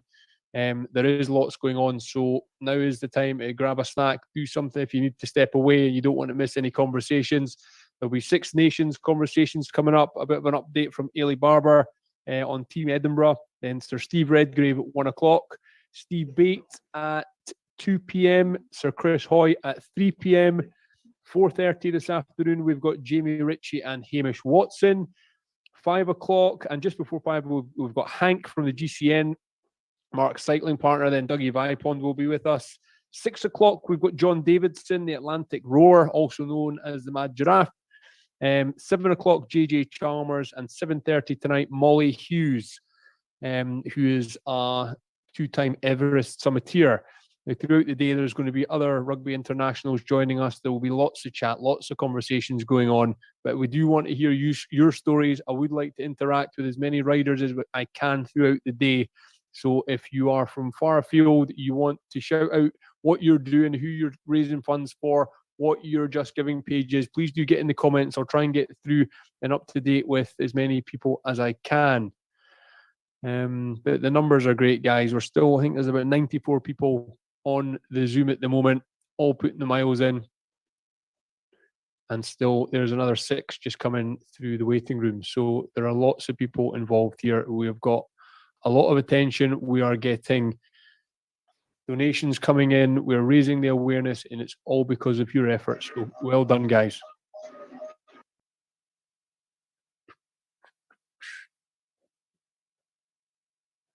Where's Paul Monroe's for MND? Paul, are you still out there? Are you still with us?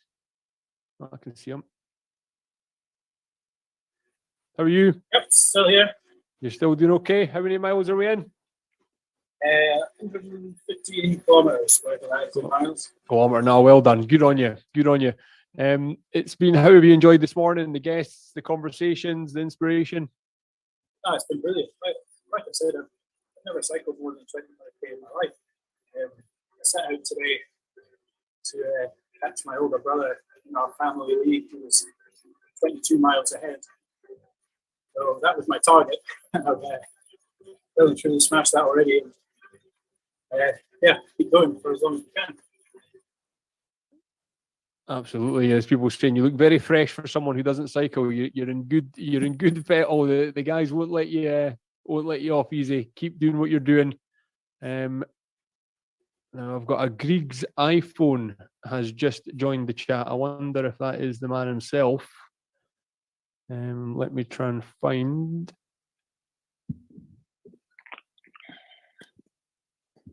Greg, you there? Here, Matt. Hello. Where is he? Sorry, mate. We've got over 100 people on the call at the moment, so I need to siphon through and find you. Where are you? God, let me turn off.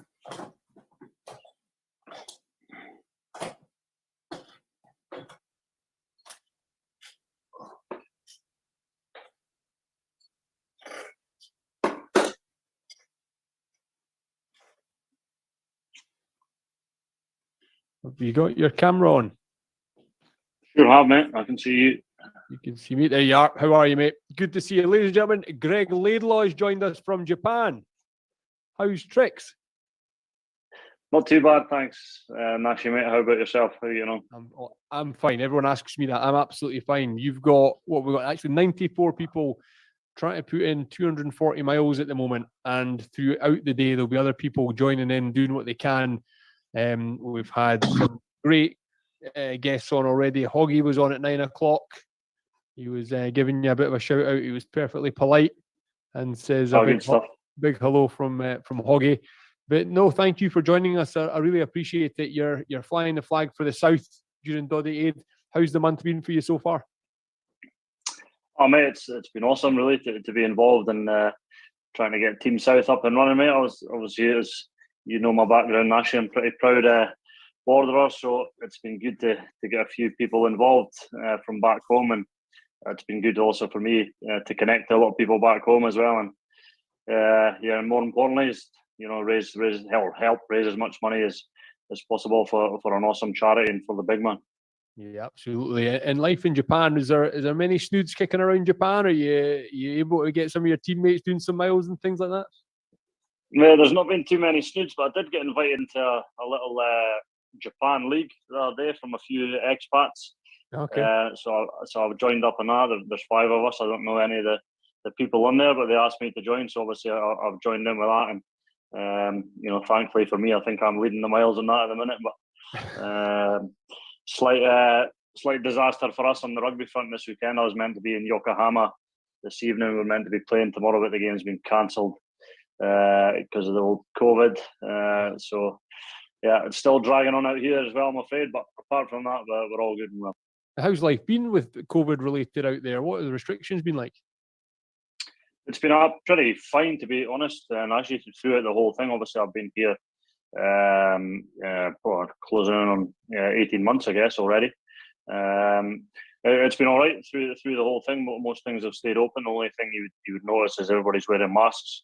But like everywhere else, I guess, at the moment, we've got Omicron sort of on the rise at the moment. It's still not peaked, so we're just in the midst of all that at the moment. So hopefully we can ride out and get back playing next weekend, hopefully. Yeah, and obviously following you on Instagram and knowing you so well now, you've immersed yourself in the Japanese culture. And talk to us about the boys and schooling and everything that your boys are doing. How have they adjusted to life? Because it looks like you're having a great time. No, honestly, mate, we really are. It's an awesome country to come and visit, simply because it's so different to, you know, where if you go to Europe or something, it's obviously a few similarities, barring the language, to back home. But out here, mate, when you first arrive, it's pretty carnage. You know, you don't want to go to the supermarkets in case somebody talks to you. You're pretty scared. But the boys are doing really well. The little man Rocco, he goes to it's essentially a Japanese preschool, so he's in there. And our older fella Rudy, he goes to an international school, but he picks up an hour's lesson in Japanese a day. So needless to say, mate, they're a lot better than me at Japanese, that's for sure. Yeah, but are you coming on and can you do a bit and you can hold your own on the rugby pitch? Oh, mate, it's pretty much a whole moment I talk to the translator and he talks for me. What's the makeup of the team? Say a starting 15 on a Saturday. Is there quite a few foreigners like yourself and homegrown talent, or what's the sort of makeup? Makeup this season's changed again, mate. So we're only allowed 4 foreign players to start, and then you're allowed further 2 on the bench. But within that, there's guys who hold passports and stuff as well, who count as Japanese players. So I think we're maybe about 8 or 9 foreigners, and then the rest Japanese guys. So, mate, honestly, it's completely different. But you know, at this point in my career, I'm having a lot of fun, enjoying the challenge, and so you know, looking forward to hopefully being allowed to get back playing. I was meant to be starting tomorrow, so I'm pretty gutted about that. But hopefully next weekend I'm still playing as well. Yeah, and obviously after the World Cup in Japan, the sort of wave of rugby in Japan putting in some big performances. Just how big is rugby over there now? I mean, obviously you've gone there and raised the profile, and we all watch you, so we've all got an interest in what's going on over there now. But what's it like, just sort of the rugby culture in Japan?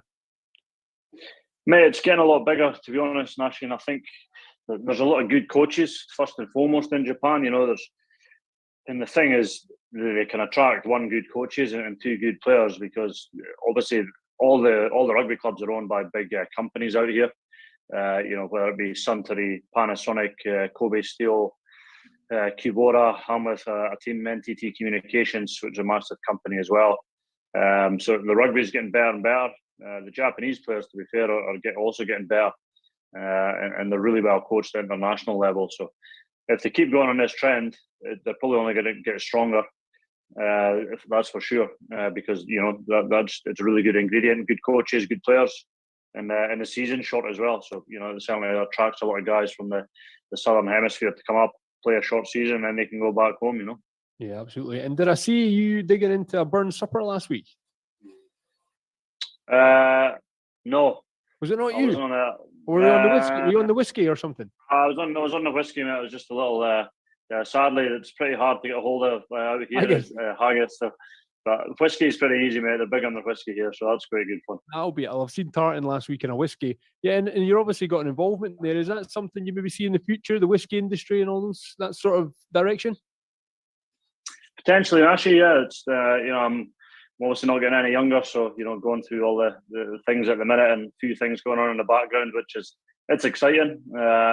So that whiskey industry, I'm working with Wolf Craig Distillery, which is a brand new distillery in Stirling. So, and they're really keen to crack the Japanese market as well. So obviously, I'm pretty well placed to help out in that. So I'm focusing, you know, when I'm not playing rugby, a lot of my energy into that side of things, which is cool. And I've met a lot of good people already out here in Japan and in the whiskey world. Now, knowing you'll be keeping an eye on what's going on at home. Edinburgh, obviously, and Glasgow to say the same thing, but Edinburgh, obviously, where I'm connected on the media side, they're on a good run. Mike Blair's got the changing room. The players are playing well. You'll be desperate to get a game and watch at the Damhill Stadium. The Edinburgh have now got their own pitch. But what are you enjoying the sort of run that Edinburgh are on, and that they're getting good results and going away, playing games at home, and they're going in with confidence?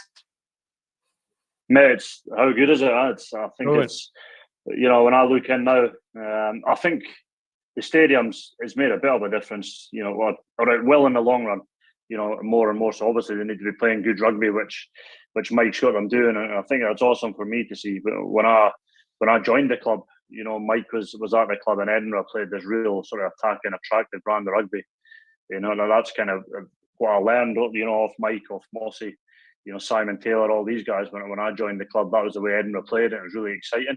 And I think you can see that's Mike's sort of roots have been sown in the game from there, and he stayed true to that all the way through. And you can see now from the way Edinburgh are playing, it's awesome to see them running about, scoring tries. Players look like they're having fun, and it just shows if players get given that license, get given confidence, what they can do. And I really hope that Edinburgh can make that stadium, a real awesome place for not just for Edinburgh, but for the whole of the city of Edinburgh.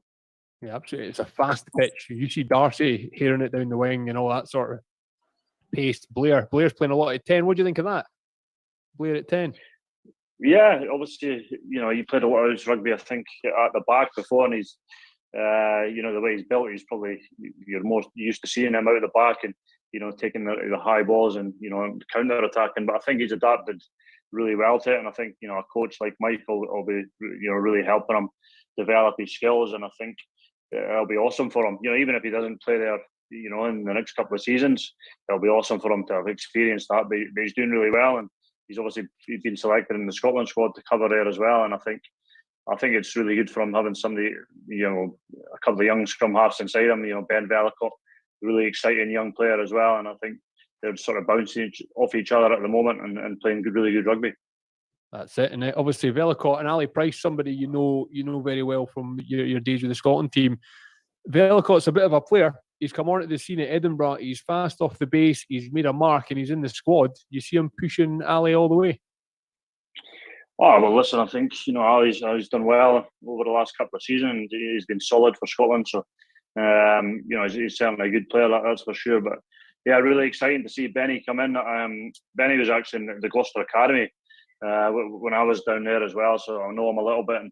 And, there was he was maybe tempted to go into the England camp a few years back, and Gregor got me to have a word with him back then to try and steer him away. So it's awesome to see him come in now, and firstly playing for Edinburgh and playing really well, because he had loads of talent when he was down in Gloucester, and it's awesome to see a young player like that come through and really show everybody what he's all about. Yeah, absolutely. And as we roll into England, the Six Nations, you must be excited. Obviously, what we see the time. What time is it with you just now? 8:30 night. 8:30 9 hours in front. So you'll be up in the middle of the night when the Six Nations are on. Yeah, mate. I'm actually going to do a bit of work for a TV company out here, broadcasting in English. Called Wow Wow TV. So it's going to be awesome. I can, stay up late and watch the games and hopefully pick them up live. Because it's not the same the next day with, with social media and what have you nowadays. It's impossible almost to not see the results. So it'll be good to hopefully watch most of them live. Well, that's good. So you're getting into the media out in Japan. I mean, I hope one day we're going to get you home, are we? Maybe one day, mate. I'm not in any rush at the moment, to be quite honest. I think it's NTT are an awesome club, awesome company, with a lot of good people, and I've got a good relationship with them. So eventually Scotland will be home, mate. But I can't promise you in the next couple of years. We'll have to see. Yeah, and you enjoy that media side of things. Obviously, as you talked about whiskey and looking ahead to the future, you've got opportunities. You could even get back on the tools. When was the last time? Because you qualify as a joiner, aren't you? You maybe be back on the tools one day. Mate, hopefully for my sake, I'm not going to be back on the tools naturally. But never say never, mate. That's for sure. But I don't. The media route's probably not for me, mate. I don't think it's when you're playing and stuff, and when you're involved in it, it's the side that you don't really like.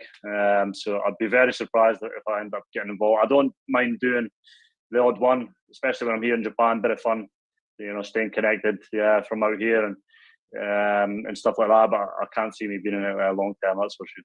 It can't be easy, like playing and being a high-profile player, then the next year getting a media gig, and from being a teammate on the pitch to the next year having to critique someone that's give away a penalty at the end of the game, not rolled away at the ruck and all that sort of stuff. There must be a bit of crack on the sort of WhatsApp groups when a player does that and they leave the game, then they become a critical analysis in the commentary box. You're laughing, you know it. Yeah, mate. and it's the one thing that probably keeps me away from it, to be honest, because as I said, when you're a player, that's the things you really hate. And I think over the years, a lot of players forget pretty quickly what it's like when they played. So as I said, don't mind doing the odd one for a bit of fun and enjoying it, but I wouldn't probably get into it long term, that's for sure. Yeah, and the Six Nations, nothing controversial, obviously, but was there any surprises? Was there anyone you think maybe missed out, or any of the new caps and new faces that are in the squad that you thought, fair enough, let's give them a shot? I was surprised Adam was left out, to be fair, Adam Hastings. Mm-hmm. I think he's obviously Blair's been playing well, but I think Adam also has been. For Gloucester, he's went down there. He's playing well in the Premiership. Gloucester are going fairly well, and he's had a few good performances from what I've watched. So I was surprised he was left out, and I'm pretty certain. Certainly from my team, I think Gregor likes him as a player. So I was surprised, and I would have thought there was space for both Adam and Blair, given Blair's versatility. I'm sure if there's any injuries, he'll be the first one to be called in. But that was a big surprise. I think Rory Darge, is it Rory Darge? Yeah. Through in Glasgow, good to see him, and good young Scottish tough player. And enjoyed watching him a couple of occasions for Glasgow. Good sort of nuggety 7, like good sort of Scottish 7. And already was touched on Benny Velicott. I think it's awesome and really exciting to see him in that squad, and hopefully he can get an opportunity over the whole campaign to get out there and show what he's about. We've got Hamish Watson on the show here at 4:30 this afternoon. He's coming on with Jamie Ritchie. Just touch on Hamish and his development through the ranks, obviously into the renowned international player that we know, but his time with the Lions. How have you enjoyed watching Hamish's career, just as the way it's developed into the player that is feared around the world when he's at number 7 for Scotland? I think it's been awesome. Hamish was a younger player when I was at Edinburgh. I remember him coming through, and he's a sort of the younger generation have changed a bit, and actually, that they're always a bit louder and stuff when they come into environments nowadays, which wasn't the way I was taught. But and Hamish wasn't like that at all. He was one of the last ones, I guess, to come in, and he just done his work, and you could always tell he was one of these young players where he had a good frame on him, and he had a really good work ethic. And you could just see him getting stronger and stronger, and then when he got opportunities to play, you'd see he was sort of desperate to impress. So. And then, by the time I left, he was pushing through and coming into that team. So he's done awesome for himself, and it was brilliant to see him down and playing in the Lions jersey in the summer, thoroughly deserved. And so I think not just Hamish, but the whole group of boys that were on the Lions tour can really come back and hopefully give the team a lot of confidence this year to say, look, boys, we're everybody quite as good as the other teams out there, and if we get out there and play our best, there's no reason why we can't go in and win the Six Nations. That's it. Now let's see Rob Wainwright. Let's get him involved in the chat. He's here. I'm bringing him with all the rugby. It's great to have all the captains having a blether about the Six Nations. Where are you, Rob? There you are. Hi. I've got you. How are we doing, Rob? Anything on how do you think you would have done at a rugby club in Japan back in the day? I toured Japan with Scotland in '89, and as Greg says, it's an extraordinary country. It is just a massive culture shock, no matter where you come from, to go to Japan. But there's so many amazing attributes to have as a nation,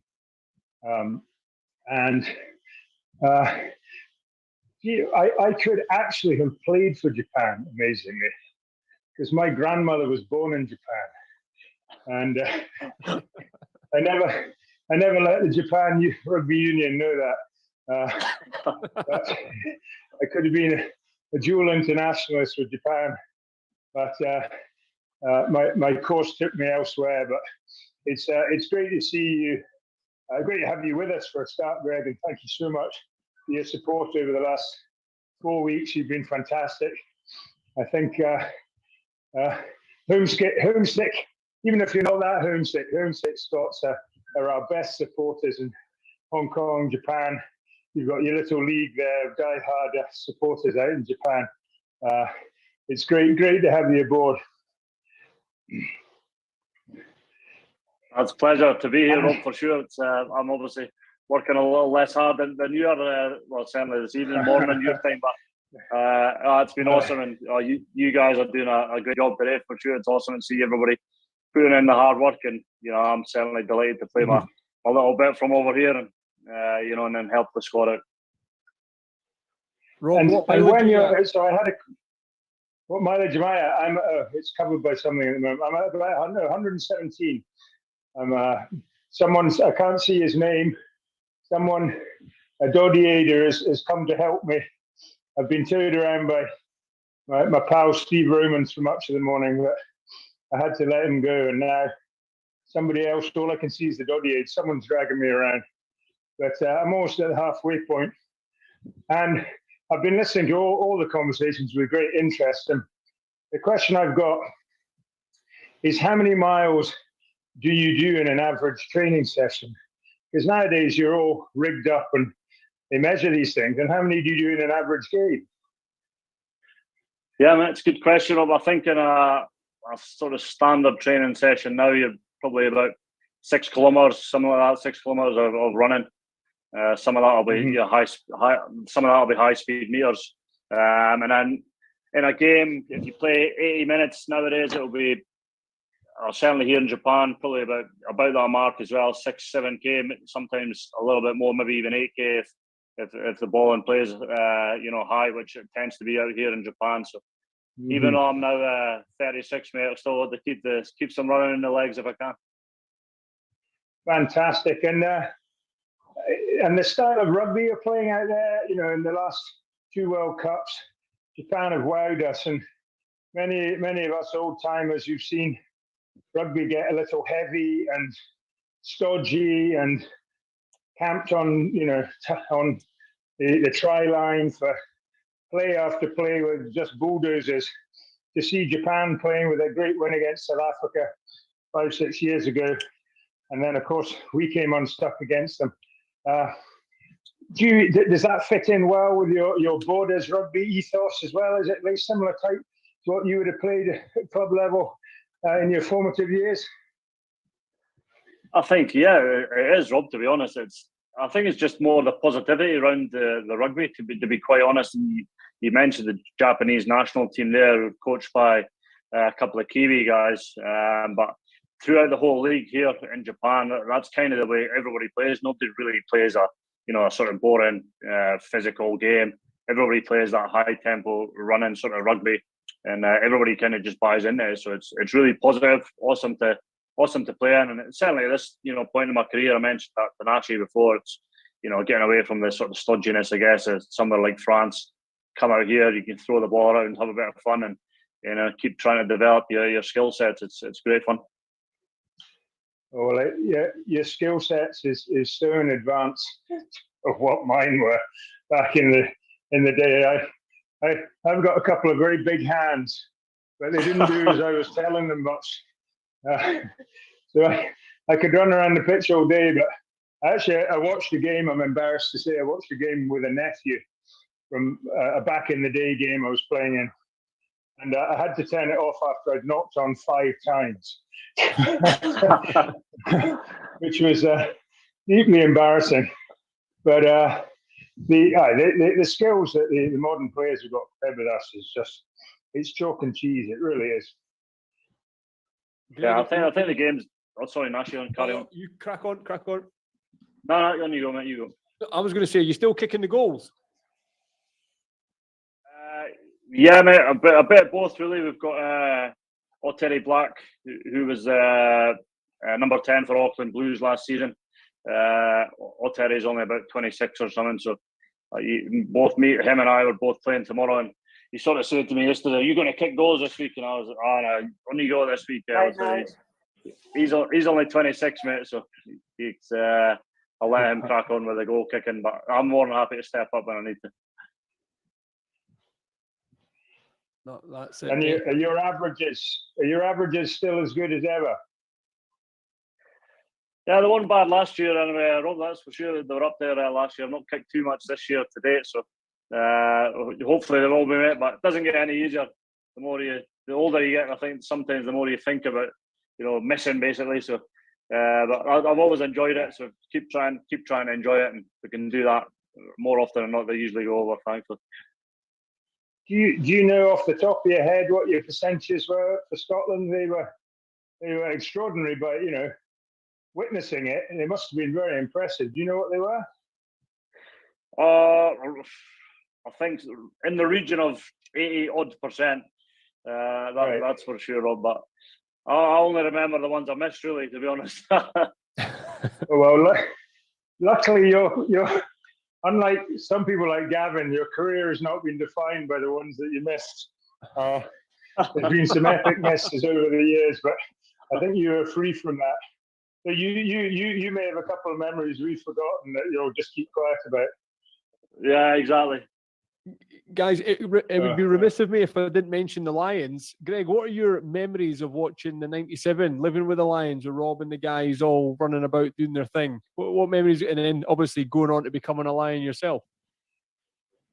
How good was the '97 living with the Lions? I think that just sort of really did capture the imagination of every young player and everybody that, I guess, loved rugby in the sort of Northern Hemisphere, British and Irish, British Isles.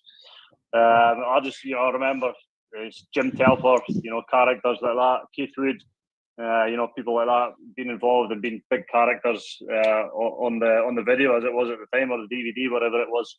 It's such a unique thing to be a part of. I thoroughly enjoyed mine in 2017, and I still speak to a few boys then, as I'm sure. Rob will still speak to the guys from '97, and I'm sure they'll have been a massive help in supporting Duddy as well, which is just something that's so awesome about a team like the Lions. Rob, we have our 25th anniversary this year, so sometime in June we're all meeting up. Many of us wouldn't have seen each other since the end of the tour.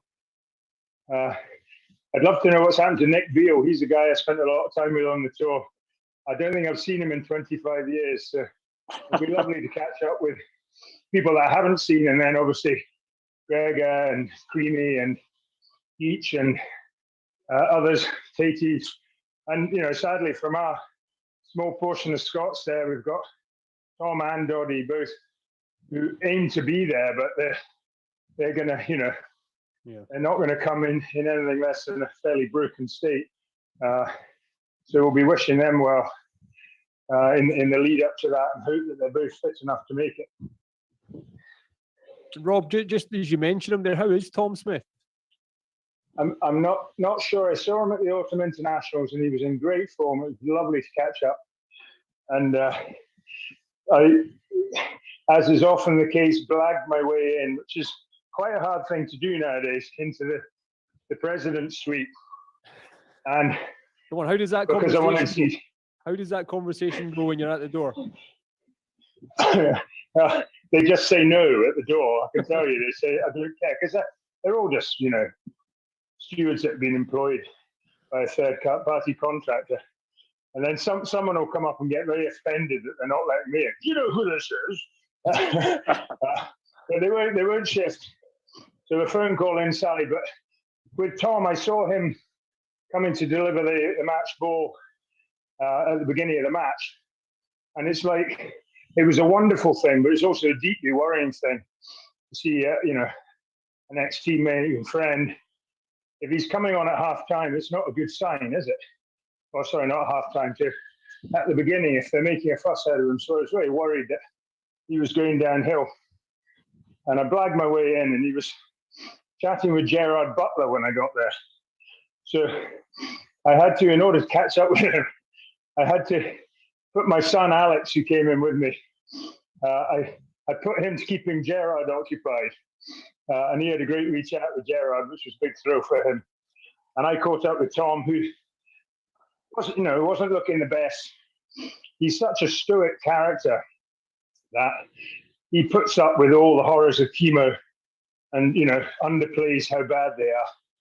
But his skin was a bit of a mess. He couldn't wear socks. So in November, in the West Stand at Murrayfield, which doesn't get a drop of sun, most of the winter, he was in bare feet and sandals. and he said that was warmer. His circulation's so compromised in his legs that if he puts socks on, it cuts the supply of blood to his feet, so that he's colder with socks on. So, but that character that made him a lion and got him into the loose head spot is still as strong as ever. And I had a conversation with him sort of a year and a half ago and asked him where he stood with his disease. And he said, well, we've decided we're fighting it. And you can go for palliative and just buy time, or you can fight it. And Tom being Tom, he says he's fighting it. It's a shitty fight, I'm sure. And it'll be pretty painful for him and for the family, but it's great to know that that's his attitude, because that positive mental attitude is so important with all diseases, all challenges really. But when the challenge is your health, it is so important. And Doddy is obviously one of the greatest examples of that. He always seems to be chipper whenever you see him. And how he manages that, I don't know. Yeah, it's commendable. It's commendable, and it's heartbreaking, but it's brought us here. It's brought us to raise money for this cause, to beat this bastard disease, as Davy Jiv tells us every time, that the more we can do together, the more we can do together. And look at, I mean, Greg, yourself, thank you so much for everything you're doing. Give us a bit on the South. Give us a bit on the people that you know. I think there was a flag raised in the South for Doddy Aid recently, in the last couple of days, that Edinburgh's trying to trump the South and get one on the Scottish Parliament or Murrayfield. So there's a lot of work, a lot of scrambling in the background of the Edinburgh team to try and get a big flag up somewhere. But the South, how proud are you of how the South have reacted, Greg? Oh, mate, yeah, really proud. And I think there's a flag, flown from the council buildings or something the other day. And Bruce H is in. He's done a great job on that front. But I think it just goes to show, Rob's talking about, Doddy's character and stuff there, and no questions asked, and people willing to, get things done really and able to support him in any way, which way possible. So, it's been, essentially it's been easy for me, because I just try and help out, get people involved, and I think it's been awesome through this difficult period for everybody in Ashley as well, just to connect with each other, check in on each other, make sure everybody's doing all right. And I think, if we can raise money along the way and try and beat this terrible disease, that's going to be, benefit so many people further down the line. And Doddy and Davy as well, somebody like that, they're so brave and stepping out and being part of willing to do that as well. It's just awe-inspiring. So I'm just playing a small part, delighted to, try and fly the flag for the South, get as many people signed up, and, I'll always be here to do that. No, good man, good on you. Well, you've been playing a massive small part, and in your first video or second video you did for us, you're always wonderful. We ask you for something, you deliver. You had a little sort of like you're a Willie statue of yourself. Is the whole of your local area covered in those statues, or is there just the one? There's only the one. There's been a few people who comment that the good old garden gnome or something like that, So it'll be interesting if I try and bring it back home. I'll see if I can get a seat on the plane when I eventually come back to Scotland. Greg, what was it? As a baby, can't it? Yeah, surely.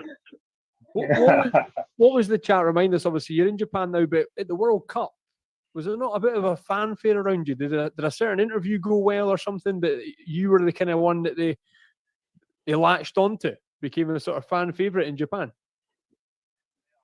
I've got a huge fan base here in Japan.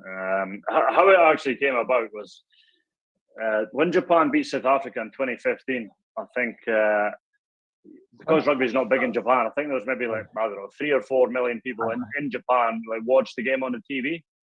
But because they won the game, the next game was they were playing against Scotland down in Kingsholm, and I was captain in Scotland.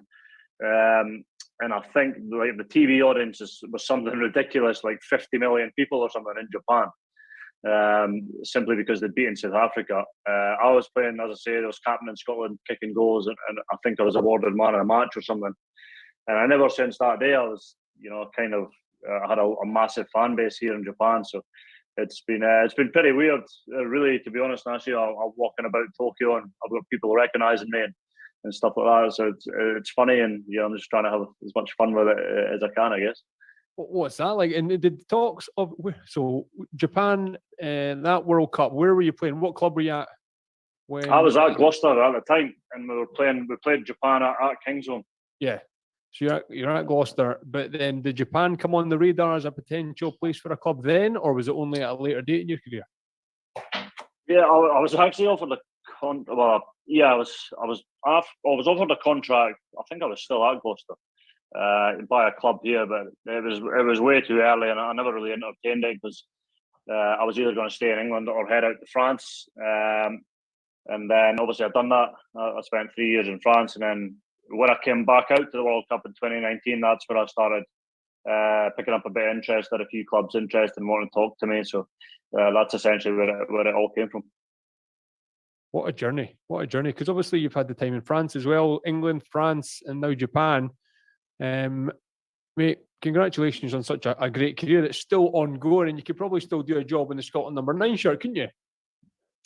I'd like to think so, mate. Hopefully, I'll you never know what happens in terms of. I might sneak a little Barbarians game or something, and hopefully against Scotland. That'd be awesome. It's always difficult, I think, when you end up finishing your Scotland career not in Scotland or at Murrayfield. That's like the fairy tale. But I never quite got to do that. But it was awesome to go out on my own terms. And, I'll leave it up to the young boys these days. And actually, they can take over. They're doing a fairly good job. That's the game. Good man. Well, Greg, if you can you hold on for a couple of minutes? I think Rory Lawson is just about to join us, and to have you both on with a bit of Six Nations chat would be very good if you've got another couple of minutes. He's just messaged me saying he was just logging on.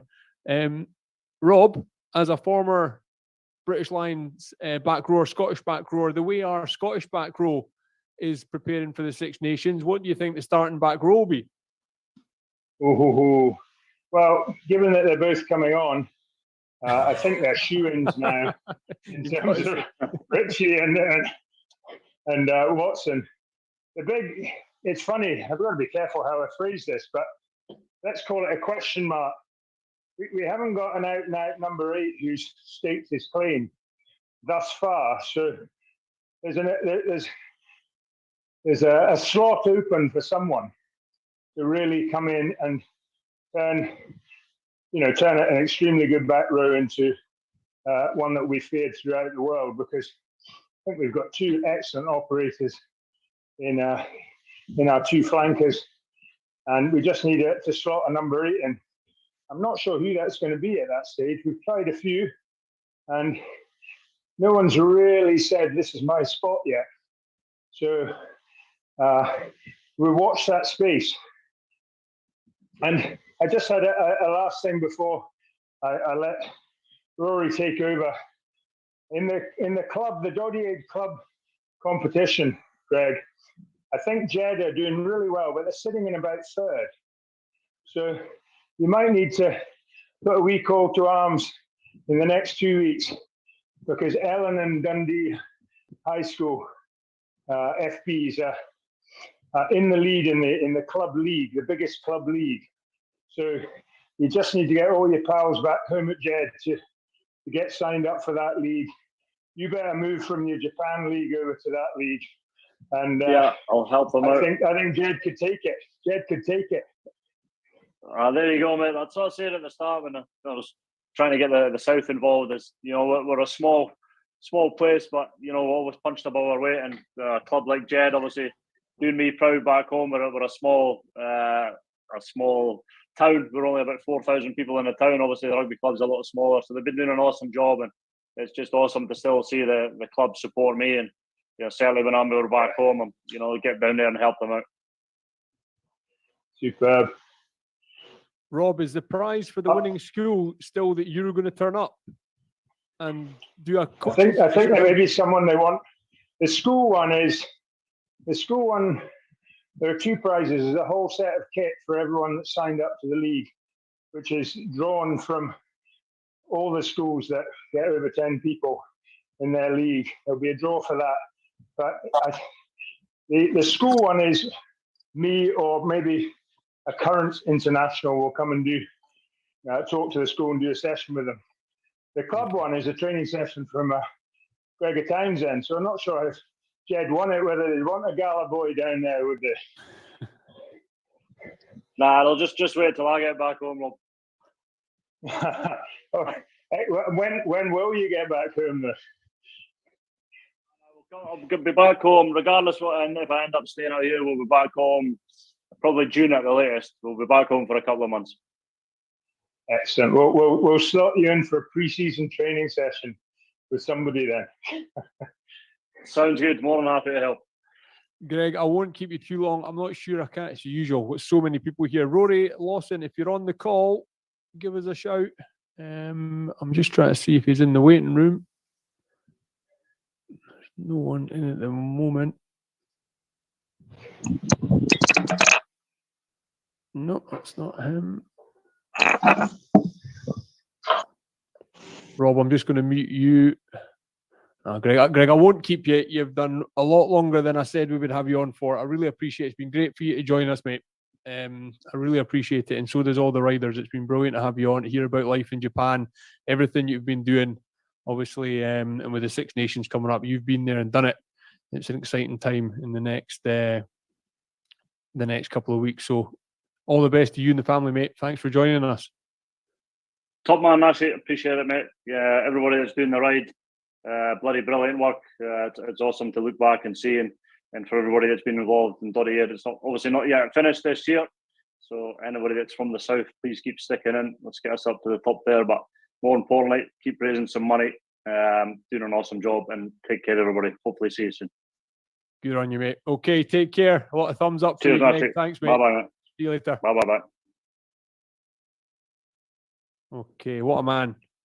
As always, proud Scotsman over there in Japan, but he's doing a lot for Doddy Air. He's putting us on the map around the world. So, yeah, thank you to Greg for joining us.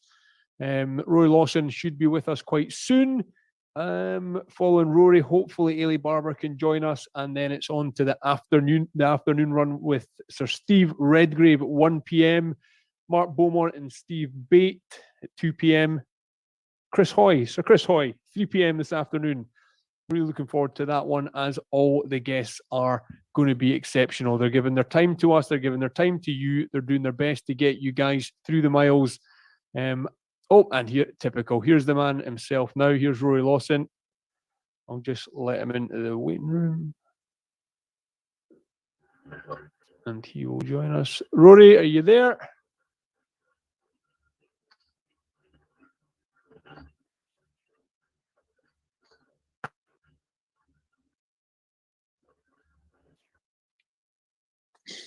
Rory, are you there? I am, Nashy, I am.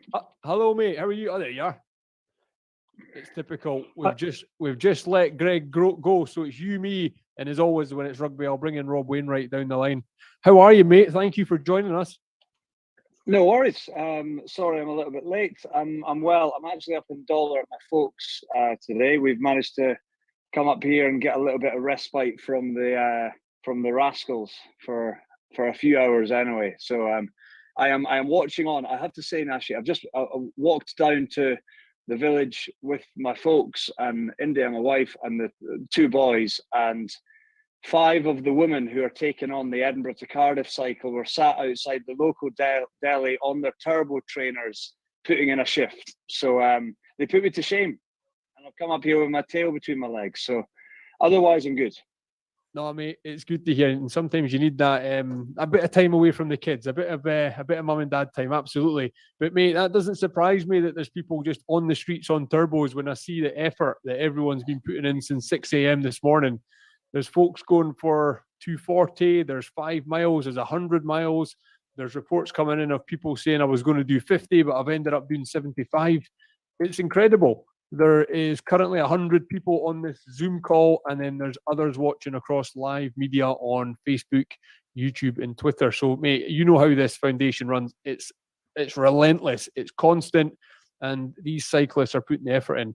So, Rory, thank you very much for joining me, but more so from these people, from the cyclists that need the distraction. Let's say that. Let's say they need to hear the conversations. Speaking there to Greg, obviously, your career, obviously, we won't go too far back, but an established career, captain of Scotland, you did so much, and now you're in the media world. Talk us a couple of highlights. What are the sort of, when you look back at Scotland and you think of the Six Nations, which is about to begin, any highlights that stick out for you that were part of the career? Look, there's loads of highlights, actually, and a lot of them, it's easy just to look on field, but a lot of them are the things that you miss when you step away. Is the crack with the boys? Is some of the insights and the stories that you get told by some of the big characters in the game, or the after dinner speech or whatever. I mean, with regards to on-field stuff, I reckon it took me probably 2, maybe 3 years to get over the fact that I was no longer a rugby player, and I would be at stadia still thinking that I could do it. And obviously, like, I finished with a wrist injury. I damaged my wrist bad enough that I had to knock it on the head literally the day after it happened. So with that in mind, I kind of felt like I still had a bit to give. But the great days, I mean, Jim talks about with Scotland, we didn't have that many good days, but we had some great days during our era. And it's definitely the crop at the moment is, I think, the best that we've seen for a good few decades now, probably since Rob's vintage. But you know, we had some really great days. Captaining Scotland was obviously a massive honour.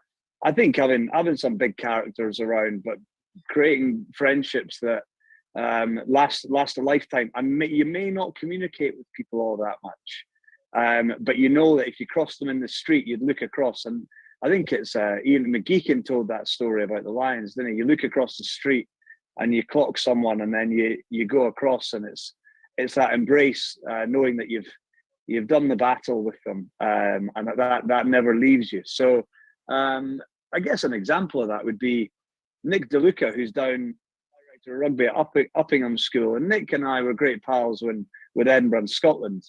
And he gave me a shout the other day just about some of the leadership work that I'm doing. It's an area that he's really passionate about within education. And we just and blethered for about, the call was of just catching up, and then the 20% that he actually wanted to talk about with regards to leadership stuff. But I think it's those things that just get ingrained into you that never leave you. Absolutely. And even Rob, just in the conversation prior, he was talking about, I think he said 25 years. He's got a reunion for the 97 Lions tour. And he says there's stacks of guys on that he's not seen since the tour ended, but he knows when he gets into that room, it will be as if he saw them yesterday.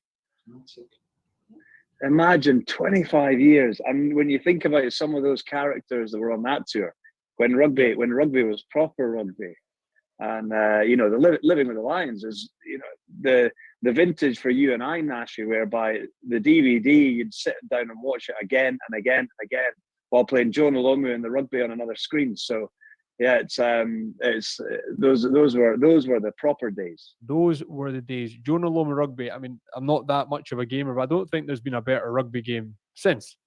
That was just the greatest.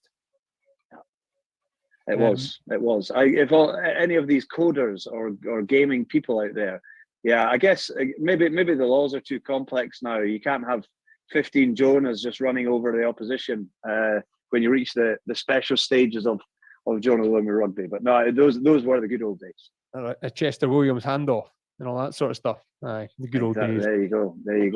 Mate, obviously, we're both fans of Edinburgh rugby. We get to the Dam Health Stadium as often as we can. Mike Blair's obviously in charge there now, and they're on a bit of a run. How pleased are you to see what Edinburgh rugby's doing at the moment?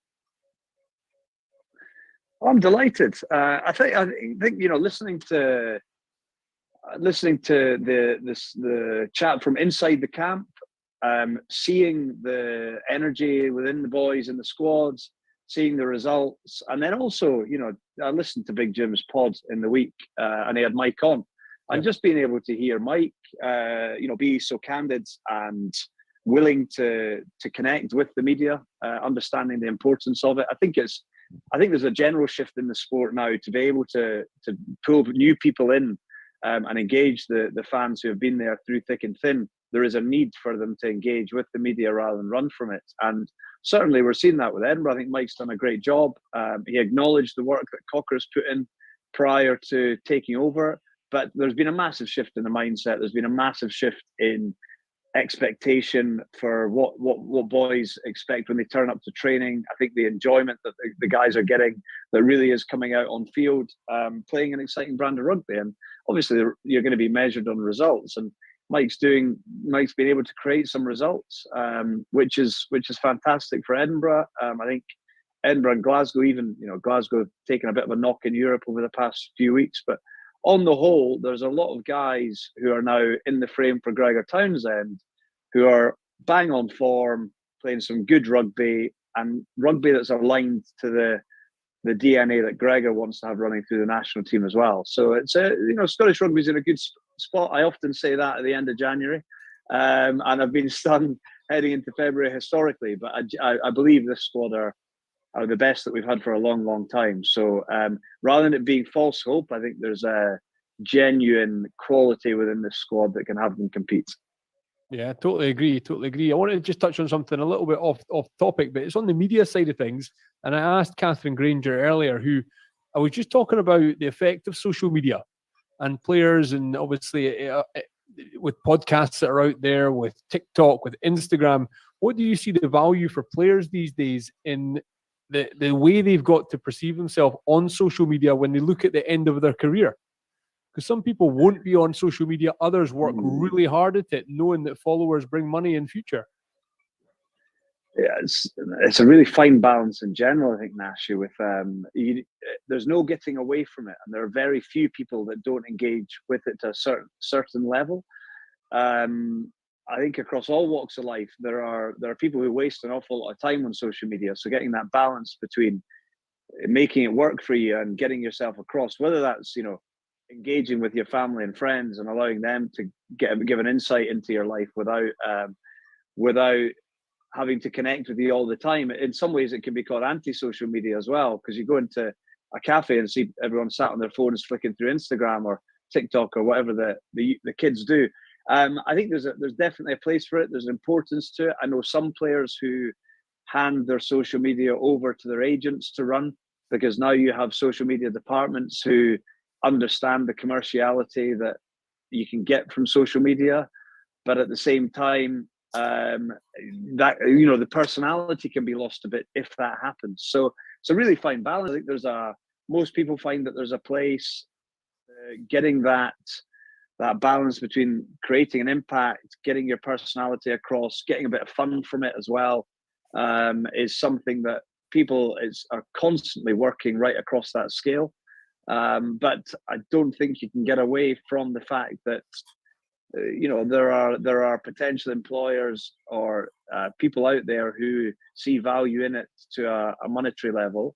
That if that's your cup of tea and that's the reason you're doing it, then go for it. One of the challenges I've had, on the media side of things, is that when I first went into media and started doing some work, it was turn up, do a brilliant job, or try to do a brilliant job, and then go away and prepare for the next game. Now there's a lot more that goes on with regards to what is expected of you with preparing for it, and promoting it, and at the ground prior to the game and all that kind of stuff. It knits in that much more, and some people do loads, some people don't, but I think it's a really fine balance for players, because it's all fine and dandy having a fun, engaging social media when things go well, but we all know the other side of it when things don't go so well, and then the trolls surface, and it's their moment in the sun to be a faceless torrent of abuse that comes flying in, and that's when it doesn't become so good.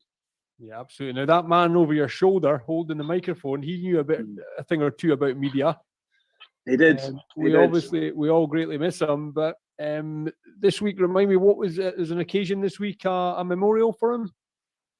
Yeah, well, it would have been Papa's birthday on the 19th of January every year. So I guess this year would have been 98. So in a couple of years' time, I think I started to think ahead to that 100 years. Obviously, he's no longer around, but I suppose the legacy that he created in the sport carries on, and it's been a tough time for a lot of charities, and Bill McLaren Foundation, something obviously very close to my heart, and the work of the team to be able to keep things going and get back into events. We had the long lunch in November, which was brilliant. We've got a dinner on the 25th of February before the French game, which again will be brilliant. So I think it's something that we're very proud of. Obviously, that having that over my shoulder at mum and dad's house here, as if we would ever forget about the man anyway. But that wonderful bit of art by Craig Campbell as well is pride of place. Yeah, absolutely. And that obviously the event that's coming up in February was Sean Fitzpatrick's coming over for that. Yeah, Fitzy will be up. Yeah, no, it'd be great. Fitzy amongst friends, so it'll be a brilliant event. Yeah, I had him on the podcast previously, but it just shows he knows all about Doddy. I know he's a rugby man through and through and the legend that he is, but just to have him talking about Doddy Aid and what we're doing while he's sitting over in New Zealand, promoting it to the rugby world out there, how far have you seen Doddy Aid reach? You know, you can look at Scotland, you can look at your district, but we've got people that will be on this cycle throughout the day that are around the world. It's incredible how the global reach has just increased. Oh, undoubtedly. I think Doddy and what he has done has become a global name. Like us Scots, British and Irish Lions fans, Doddy, huge character, wonderful, wonderful human being. But the way that he reacted, when facing a proper challenge, knowing what he was facing with motor neuron disease, has tried raising awareness, and it is global. You know, I've got some pals over in the States or in the Caribbean or in the Middle East and across in Asia who are all a part of this and who want to be a part of it. And they've reeled in other people who are not Scots or who are not rugby people to get behind what the My Name Is Doddy Foundation is trying to do. And I think it's the longer that lasts, the better. I think we've got to keep working hard to keep momentum going and continue to build that. And I guess it highlighted by my wonder that I previously mentioned, going down into the village, and you've got 5 women with their Doddy bandanas on, sat on their turbo trainers in 60-mile-an-hour winds, just trying to raise a few quid and raise awareness around what the My Name Is Doddy Foundation is doing. And I think everyone has a part to play. And if everybody who's on the call tells 5 of their mates about it and they all go and buy a snood and become part of it, even that as a contribution is a massive contribution. And it continues. Let's not get away from what we're trying to do here. We're trying to find a cure for motor neuron disease. And we're trying to benefit all of ourselves while doing it. And I was down at the Burns Supper in London on Tuesday night, which was a great event. Again, you've got a load of Scots, but a load of non-Scots who were there and wanted to be a part of supporting the big man and the cause that has created the phenomenon, the tornado that continues to stir itself up. So no, it's great to be a part of it. That's, mate, and I'm just going to do a couple of shout outs. Stephen Whitson, that's his 60 miles completed. We've got Carl, who was my first conversation. He's at 120. Darren Heath, 200 kilometers. Off for a short break. The miles that are going in, and I can see there's Facebook coming through. Watching from Ely, that's Rachel White shouting out to my son Ian White, who's taking part. There's tons going on. There's tons going on at the moment, and it just, as we say, it's the strength of Doddy, the strength of this community. Scotland squad. I asked Greg what he thought. Any surprises that you saw Gregor throw into the mix as we head into the England game? I guess there are a few there are a few new names at the squad. Andy Christie will be a new name to a lot of people. I watched a bit of him. He was at Harrow School down just outside London when I was down in London and doing a little bit of work with Scottish rugby on talent ID. He came up through the age group, so a lot of people say, oh, he played England 20s. He was Scotland under 18s initially, and then got into the sort of English schooling system at Harrow. He's a live wire, carrying back rower, and doing some good stuff at Sarries. So Kelly Brown will obviously know him really well down there. Yeah. He'd be a name that many people aren't familiar with. I think it's probably early for him to properly break into the squad, but great for him to get a few touch points in there. And I guess the from a scrum half's perspective, I suppose when you consider that Ali Price is the only capped scrum half in the squad, there's two new names in there. Ben Velicott, the Edinburgh fans will know well from the impact he's had this season, and Ben White, the London Irish scrum half, who was previously at Leicester and moved down to Irish. Again, canny operator, but great opportunity for these guys to get into the squad. And as I mentioned, lots of players who are on form and have a lot to offer. So I'm sure the buzz around the squad will be phenomenal. And whilst having a real understanding as to the size of the challenge and the importance of that Calcutta Cup game to kick things off. Yeah, absolutely. And how did you, when you were captain of the team, how would you run a changing room? Were you a talker, a shouter? Were you performance on the pitch? How would you lead a team into Murrayfield? Look, I think the reality is with leadership, with captaincy, you have something that you have to have your fundamentals in place. You've got to know what you stand for. And I wanted to try and get the balance between a feeling of building the sense of belonging to something and a sense of togetherness, that we're all on board, but you've also got to have that, the edge of knowing that you're not just there to put on the kit and run out in front of a crowd. You're there to try and deliver something, and the expectation that you've got to try and generate within the squad. It carries. It's the same thing that I do with a lot of the leadership teams or individual leaders now that I work with. Is trying to get that balance. Sorry, bud. Hold on. Someone's joining us from 10 Downing Street party. I tell you, it's that young Caleb, that Caleb McLeod household. They're going absolutely wild for Doddy this morning. It's buzzing.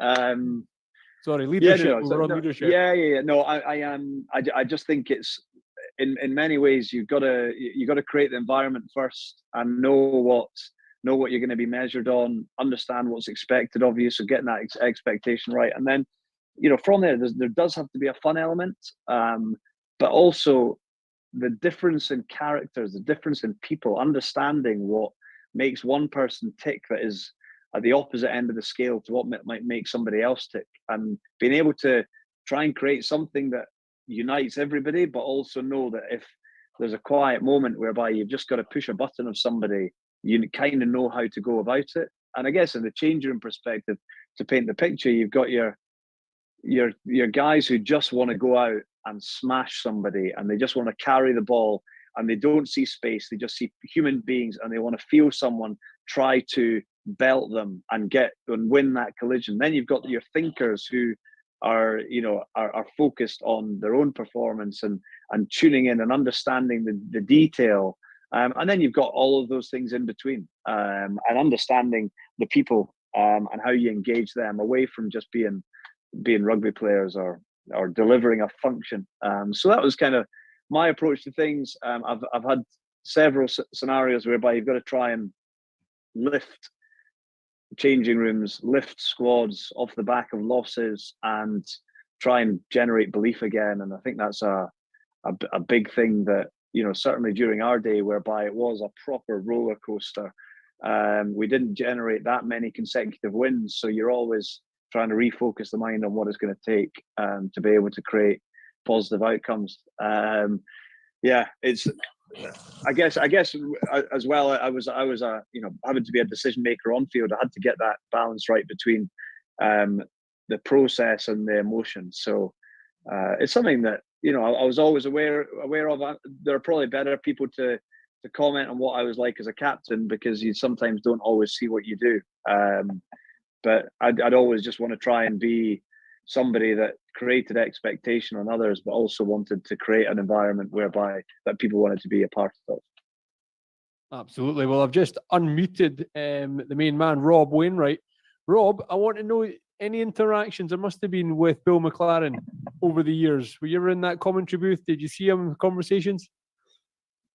I don't think I ever sat in the commentary booth with him.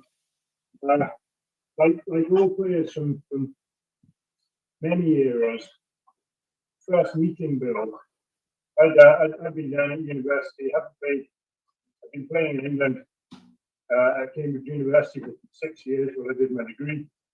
And I hadn't played any club rugby beforehand. So when I came up to Edinburgh Accies, I wouldn't have met him. I hadn't had the opportunity to meet him. And then it was pre one of my early internationals that I was standing at the warm-up with Craig Chalmers. And Craig said, "Oh, come on, let's go and have a chat with Bill." And it was like, whoa, you can't just walk up and have a chat with Bill, can you? And he went, "Of course you can." So walked over, and as any other player can bear testament, what a wonderful human being, what a gentleman he was. And I don't need to ask Rory what he gave me, because he gave one to everyone. He gave me a white ball. "This will fuel you through the game," he said. And very nice it was too. But, it's in terms of all the ambitions one has as a rugby player, playing for your country, in the Barbars call-up, British and Irish Lions, meeting Bill McLaren was one of those milestones. That's how big he was in the game. Absolutely. Rory, you must love it. It must be enjoyable when you hear these comments and stories about people's interactions with your granddad. Oh, and actually, you talk about great talking about the global reach of Doddy, and I think with Papa, it's going to any rugby town in the world and walk into a sports bar and you can mention his name and you might end up with a free pint. Such was the nature of it, and that's where you talk about guys like Sean Fitzpatrick, guys like Justin Marshall, David Campese, who as young men, were getting up early in the morning, like 3 o'clock in the morning, to listen to Papa commentate on Six Nations games and the part that they played in their lives. And when you expand that across the rugby world with regards to fans and the rugby community, it's amazing hearing some of the stories. And I've had people who Papa taught come up, stop me on the street to talk about the influence they had on him. Hearing from Jim Rennick about Papa giving him the belt. While at school, and the impact that literally the impact it had on him. But no, I think there's whether they were part of him commentating on them, teaching them, bumping into them on the street, or just somebody who listened to the voice, that they all had an interest in what Papa had to say. And the great thing is that right across everybody who Papa ever met, you'd have a very, very consistent group of words that would describe Papa, no matter who you spoke to. He was the same, no matter whether he was talking to a 5-year-old kid with a rugby ball in their hand, or a 95-year-old man or woman who had something to say about the game. You just got Bill McLaren. Interestingly, Rob, did you have one or two white balls? No, I had a pretty ordinary game. I was a one white ball game I had. So. That's the reason I ask is because Papa would normally dig around in his pocket for the white balls, pull them out, and he said, "Go on, son, one of those that'll give you an extra yard of pace tomorrow." And then for some of the bigger, slower boys, he said, "You should maybe have two." So, that's why he only gave me one, clearly. Yeah, you must have had the wheels, Rob. Always had the gas. As I was discussing with people earlier, as I showed my big but rather useless hands, I could get there, but when I got there, I might not catch the ball. And he was just actually amazingly. And we talk about the power of your mental attitude to things. Just talking about him now, my wattage on the bike has gone up by about 30%. I'm along at a lot stronger rate than that. Well, Rob, the Murrayfield to the Principality cycle, I'll just sit in your slipstream, just shouting, Bill McLaren, throwing white balls at you. There we go. Just shout from the vehicle as you overtake me occasionally when you're off the bike spell. Yeah, exactly. That's my excuse for in amongst the childcare. My reason for not being on the bike today is obviously I will be trying to do my bit with on the cycle down to Cardiff. Yeah, and are you looking forward to that? Are you quite daunted by it? It's a little bit daunting, I'm not going to lie. Trying to juggle, work stuff through the week and a young family and all the other stuff that comes with it, and also try and get a few miles on the bike to get my earths adjusted for what's coming. But equally, I, even just speaking to some of the group about it, some of my team who are going to be part of the cycle, I'm excited for it. I think it'll be a brilliant experience. It'll be tough at times. There'll be some dark nights, some cold nights, inevitably some very steep and aggressive hills that have to be overcome. But what doesn't kill you makes you stronger, right? So I think it'll be brilliant taking a part, being a part of it with loads of people that I already know, and reconnecting with the likes of Craig Joyner and Dunky Hodge and Carl Hogg and Dean Ryan, guys that either coached me or I played alongside, and then meeting a load of new people who are all united in the cause will be epic. And then I've got to try and string together a sentence at the game for 5 Live on the Saturday, which could prove to be more of a challenge than the cycle itself. So are you working at the game? Yeah. Well, I think everyone else. So Mark said last time he was trying to stay awake in the stadium. So good on you. You got to put a shift in when you get there. Just Dolla's actually got 2 teams in, and Cami and Fee Glasgow. Fee and the ladies are the ones that are sitting out on their turbos on this main street in Dollar today. So huge respect to them. Massive undertaking. And Cami was twitching a bit because he wanted to do it and he hadn't got a team. So he's putting together a team which is mainly Dollar, but with my eldest son Dougie in it. So just threw Dougie on for the bad hills. Okay, Rory? There we go. I think we've already pre-agreed that. The youth, Rob. That's is, by the way, what height's Dougie? 6'2". See, Cami has obviously broken his rule as well. He didn't want anybody above 5'10" in our team initially, but he's obviously had to get a proper cyclist in as well. So Dougie isn't a proper cyclist, despite the fact that he did do Deliveroo for a while. He's well out of his comfort zone here. So he was meant to be beside me now, but the flight from Urban this morning got cancelled because of the weather. Oh, never. He had the option to go in on Mark Beaumont's spare bike and use all Mark Beaumont's spare kit and come home with a pile of stash, but he passed it up to try and get home. And sadly, it's backfired. So his training today is sitting in a B&B in Edinburgh, frustratedly, I suspect. Or maybe make him do it tomorrow a day late. You can just listen to all this on reback, There we go. Hey, exactly. That's it. Apparently, that's the thing to do when it comes to TV, but not on World in a Day. That is has to be live and in the moment. Yes. Well, he hasn't got that option, so we'll see what we can persuade him to do tomorrow. Brilliant. And Rob, how are you feeling about the 500 miles? I'm very open-minded. I'm waiting to see what the forecast looks like as we get closer. We've had a couple of long-range forecasts thrown at us, and the forecast defines the event.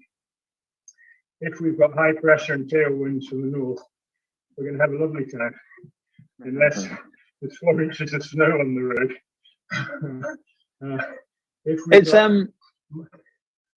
It's downhill all the way from Scotland to Wales, isn't it? Almost. There's a couple of wee bumps.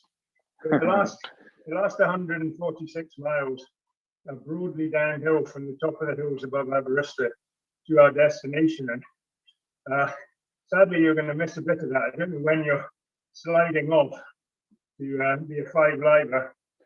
But we've got 2 teams from Dollar, got 2 teams from Gloucester, obviously, where you've got a lot of contacts. You mentioned a few of them. Got a big super team from London Scottish. So we've got some fantastic squads of people doing it, and we've never done it this way. It'll be quite exciting, and it's all about the fundraising as well as the challenge, and having 165 people taking part, including a support crew. We've got a lot more people's friends that we can contact. So the fundraising so far has been amazing. There's a team from Ruthin in Wales that we're stopping at their clubhouse. Not many people will know where Ruthin is. I'm almost embarrassed to say I'm not really sure where it is, but I know it's between Birkenhead and Aberystwyth somewhere. And I can vaguely pronounce it, therefore keep referring to it, because most of the other ones up there are a real battle to get the pronunciation in. But we've got it's going to be a great event. I think you'll really enjoy it. There'll be great camaraderie in the support vehicle when you're not on the bike. The stops at the clubs will be very uplifting, and I'm hoping that you'll arrive buoyed up and looking forward to the match by the time you get there. I can't wait. I think I'm going to go through to Kingsholm. It would seem foolish to disembark before getting back to my old club. So I'd like to roll into Kingsholm and for that. So that's certainly, if not a little bit further. See how we're going. But tell me, are you, given your quality of impressions that you do, are you going to ensure that you speak in the local dialect as you travel the 500 miles? That might be a challenge that I throw to you. I don't know about that. I'll have to think about that. Well, you have to. I mean, the first stop in Hoyk would be is your first challenge. You know, that's the aye. Yin Kwai Thrai. We're sailing through Hoyk as quickly as possible because Selkirk has sponsored our stop, so they've told us terrible things about Hoyk. So yeah, we're sailing through Hoyk. So I used to obviously I played with a few Hoyk players. Dee Passon, who was a kind of exiled Hoyk player who played at Edinburgh Accies. So he was kind of cancelled by Hoyk, but he still spoke proper. And he taught me a lot of Hoykic, as I called it, which is just another world. It's as much Flemish as it is Scots, and it's great. I just love the accents. Scotland's Scottish accents are just they must be among the best, selection of regional and local accents in the whole world, I would have thought. The most trusted accent in the world, Rob. Fact. Is it? Yeah, it is indeed. Really? Is that what they say? Is that why BBC's full of Scots reading the news so that the people will trust it? Yeah, apparently so. So I'm told. There we go. Well, we've got, with Hoykic and Doric, and we've been in touch with a few Shetlanders, and Nashi will bear testament that they were like from another country almost, weren't they, Nashi? They were. That wonderful accent of theirs.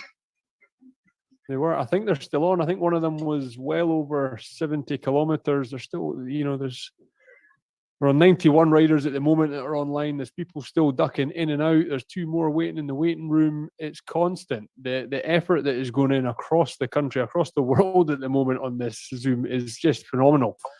But Rory, I really appreciate it. It's been brilliant having you on. Thank you for making time today to come and speak to me, the guys, keep them going. For everything you're doing for Doddy Aid. Thank you so much, mate. No, pleasure, Nashi. Thanks for having me. And everybody listening in, firstly, thanks for your time. But secondly, phenomenal effort. It is not lost on me the effort that you are putting into this. Like an epic effort. Given whether you're doing 50k or 240 miles today, congratulations and thanks so much for your support, because it really is inspirational, the stuff that you're doing. Good on you, mate. Have you done your training run already? Have you then? Oh yeah. My training run was the sort of mile down to the village and then back up the hill. So it's a really steep hill, mind you. So I mean, maybe not 240 miles worth of effort, but I'm actually going to get out for a bit of a plod later on. That will be trying to get a few miles into my legs. I say a few. It will be a few. Rory, I need to let you know we've got Davy Jiv on the call and Rob's up for this. We're going to do a adventure Doddy event down at the Rocks at North Berwick. We're going to try and jump a vertical mile. Okay, so we're going to keep you, because I know you're local. You're in the coastal town, so we'll keep you posted. You might have to pass it by me You know, Nash. You know, it's my hood. It's my hood that you're suggesting you're going to come into. Coast Guard as well. Yeah, I don't want to. Yeah, exactly. My people allow you in on a Sunday morning, Nash, and I love the stuff that you're doing there. So it's brilliant. Yeah, keep me posted. We're gonna we'll get those miles in if it's by land, sea, or air. We'll get them done. By budgie smugglers. Cheers. All right, Rory. Take care. See you soon. See you. Bye. Cheers, Bye. See you guys. Keep going, Rob. Thank you. I'm just thinking about vertical mile. If the average leap is going to be 2.5 meters, say, that's 200. It's going to have to be 600 to 700 jumps to get the mile. Now, some of us will be doing it remotely. We've got a good sort of 3 meter jump here on call that Mark's been off, and you'll have to work out, Nash, how high your leap is at what state of the tide. Down at North Berwick. I will do the research. We will work it out. Davy Jiv is going to lead the way, and then I think the thing to do, we'll put it out and see how many numbers we can get along to that. And the company, the guys down at Ocean Vertical down at Dunbar, they'll set it up. I've already spoken to them, so it's going to happen. We just need to get the time right, and that'll be something different. That'll be something quite exciting. For a change in plodding the miles. But guys, to everyone listening, wherever you are, there they are. The Shetlanders are still on. Give us a wave. There they are, Russell. But to everyone watching live, wherever you may be, on YouTube, Twitter, across social media, thank you for the continued support, the messages that are coming in. I did get one. Where is it? Nashi, shout out to my husband Stuart, who's clocking his Doddy miles, walking around his hotel room in Saudi. Frees up the bike at home, so I'm putting a shift in. Doddy miles brings smiles. That's from Stephanie Moore Anderson. So there's lots of comments coming in. If you are watching, do share, do put this across social media, take photos of this screen, send it out, let people know what we're doing. Tag Doddy Aid, tag Mark Beaumont, he'll share it, we'll all share it. Let's get this as big as possible. Let's get as many donations coming in as we can through doddyaid.com. But we are aware that there's a Just Giving page for World in a Day, and a lot of you have your own Just Giving pages. So well done to everybody for everything that you're doing for fundraising. So far, we've had incredible guests. We've had Alan Merkiston, the fitness chef. We've had Stuart Hogg, Dame Catherine Granger, Jill Douglas joined us. Greg Laidlaw's been on. And that was, of course, Rory Lawson with some great stories. Sorry, get someone on mute. With some great stories there. Now, hopefully, if she can do it, Ailey Barber, I think it maybe is, I don't know what is happening, Ross County versus Rangers. She is obviously on the comms team. She's going to try and join in as captain of Team Edinburgh for a bit of a chat. But in 20 minutes, we have got Sir Steve Redgrave. So it's 1 o'clock is the next main interview. So if you're going to do a toilet stop, if you're going to do anything like that, fuel up. 1 p.m. is when Sir Steve Redgrave is on. 3 p.m. Sir Chris Hoy. 4:30 back for more rugby chat with Jamie Ritchie and Hamish Watson. And we've got Hank from the GCN, where we're going to catch up with Mark and Hank to talk about their adventures. Dougie Vipond will be joining us around 5 o'clock also, with John Davidson, the Atlantic Roar at 6, JJ Chalmers at 7, and Molly Hughes, Everest Summiteer around 7:30. Oh, and here's Ailey Barber has just joined. This will just be a quick chat because I think she is in between. There's Ailey there. Ailey, are you there?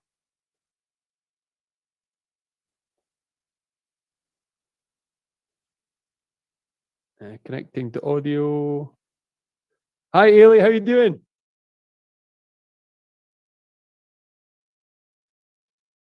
Oh, not quite got her yet.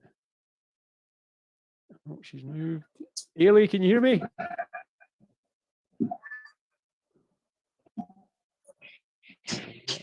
Here's something. I can almost hear you. I can Hello. almost hear you above the crowd. I don't know how good my signal is either up here in Dingwall, but what's going on? There you are.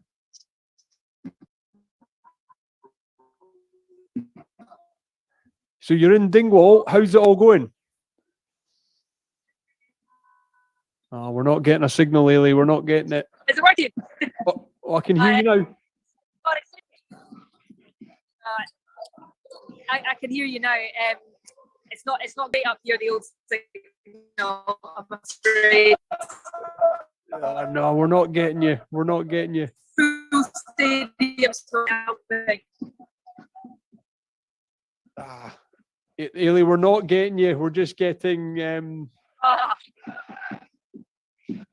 Maybe, I don't know, do the old log out, log back in, do the old that old effort and see if we can connect.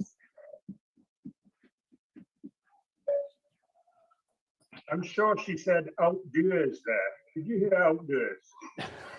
I heard Dingwall. It was crackly and then outdoors.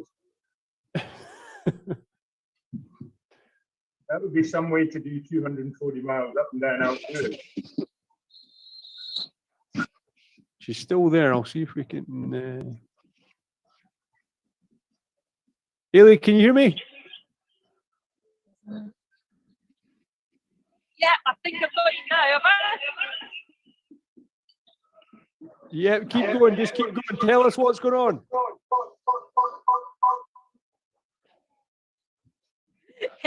Rangers have just taken the lead. Rangers But it's a pretty packed stadium today, so it's taken any little bit of 4G I had away from me. Okay, but yeah, thank you so much, Ailey. Just a quick one from you. Always part of Team Edinburgh and driving that forward.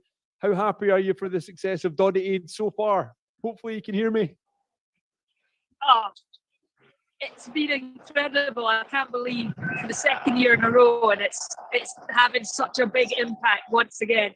Just a huge thank you, really, to everyone who's involved, whether it's out there logging the miles, wearing the snoods and representing Doddy. It's been fantastic, brilliant to be part of. Oh, fantastic. Turn the phone round. Let's see. Are you right beside the game? What's going on? Yeah, I'll turn right here. Oh, yes, there we go. Pitch side, brilliant. So we're up in our little studio up in the corner. Thankfully, we're at this end. It's a bit rowdy down at the other end. You wouldn't have had any chance of hearing me if I was that end. No, brilliant. And have you warmed up? Obviously, the last time we caught up was at Wardy Beach when we were doing dukes in the cold water in the sea. It's been a right old time. But logging miles, obviously, the guests that we've got lined up throughout the day, everything that's going on for Doddy Aid, and right now we've got 88 riders on the Zoom. There's a lot of people, I think, coming on throughout the day. Just the effort that's going in is incredible.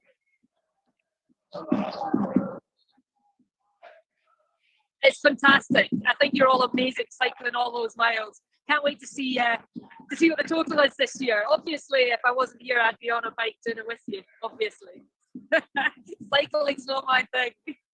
Don't worry, Ailey, it's great. I'll let you go. The connection is coming and going, but thank you so much for tuning in and cheering everyone on. It's been great to see you. Thanks very much, guys. Keep going, keep pedaling. Cheers, Nashi. See you later. See ya. Pitch side with Ailey Barber. Oh, fair play for Ailey. Obviously, a terrible connection. We know what it's like when you're at sporting occasions and the signal's not there. But thank you to her. Who else are we going to check in with? Guys, if it's all right, I'm going to nip away for a couple of minutes. We've got Sir Steve Redgrave and then Steve Bate, Mark Beaumont, Chris Hoy, all coming up. I'll be back in a couple of minutes.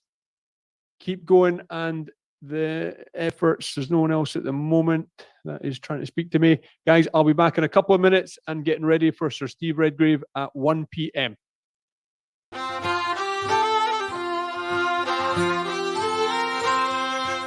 This tune just came to me, and it was a tune of hope. It just had that uplifting quality that perhaps would be suitable for a tune named for the big man himself. His campaign to raise awareness of MND has just been inspirational. Jodie's Dream, the tune was composed on Hogmanay. I played it to a few people and they said, oh, I'd love to play on that. And It grew arms and legs so quickly, it was incredible. Everybody I asked just said yes, want to be involved in it. And basically I gave them the tune and said, guys, do what you want with it. So I think we have about 40 musicians. Everybody who's been involved with it has given their time for free. Every penny that has been raised by the track, if people are downloading it, goes straight to the foundation. The track is a celebration of how much has been done in the last few years by Doddie's Foundation. If this tune can do anything and to help raise more funds to get this big breakthrough that we need to try and find a cure for MND, that would just be absolutely wonderful.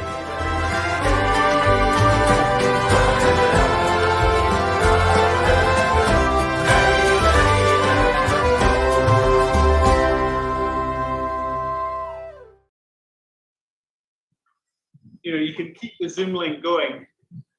I think Koisti's going to be back for a chat later on this evening. Some of the guests coming on later on. And we finished last year sitting around having a beer, celebrating an amazing event. So don't feel like when you finish the mile, you have to switch off. If there's other guests you want to hear from, or you want to come back and enjoy a beer together when we're all done, please do so. But it's been amazing so far, and I'm sure you'll agree. Ashley's doing a marathon effort on the mic as well. He's epic, isn't he? Never tires, never loses enthusiasm. And I just wanted to say, a big thank you to Nashi and yourself, particularly Mark, for setting this up. If we go back to Doddy last year, the whole thing kicked off very last minute in a blaze of excitement. And we got, 22, probably 20,000 people signed up by the end of the first week of the month. And all the money that came in from, the £20 to join Doddy Aid, the total shot up to just short of $500,000 probably. And then it kind of stagnated, and we thought, what's going to happen now? And that's when fundraisers started appearing. And the second half of Doddy Aid is very much in terms of getting money for the foundation and the end point of this whole effort. The second half is all about people reaching out to their friends and family and saying, this is what I'm doing. I'm going out of my comfort zone. Will you donate a wee bit? And lots of people doing that today. And last year, when you said, why don't we do Love in a Day?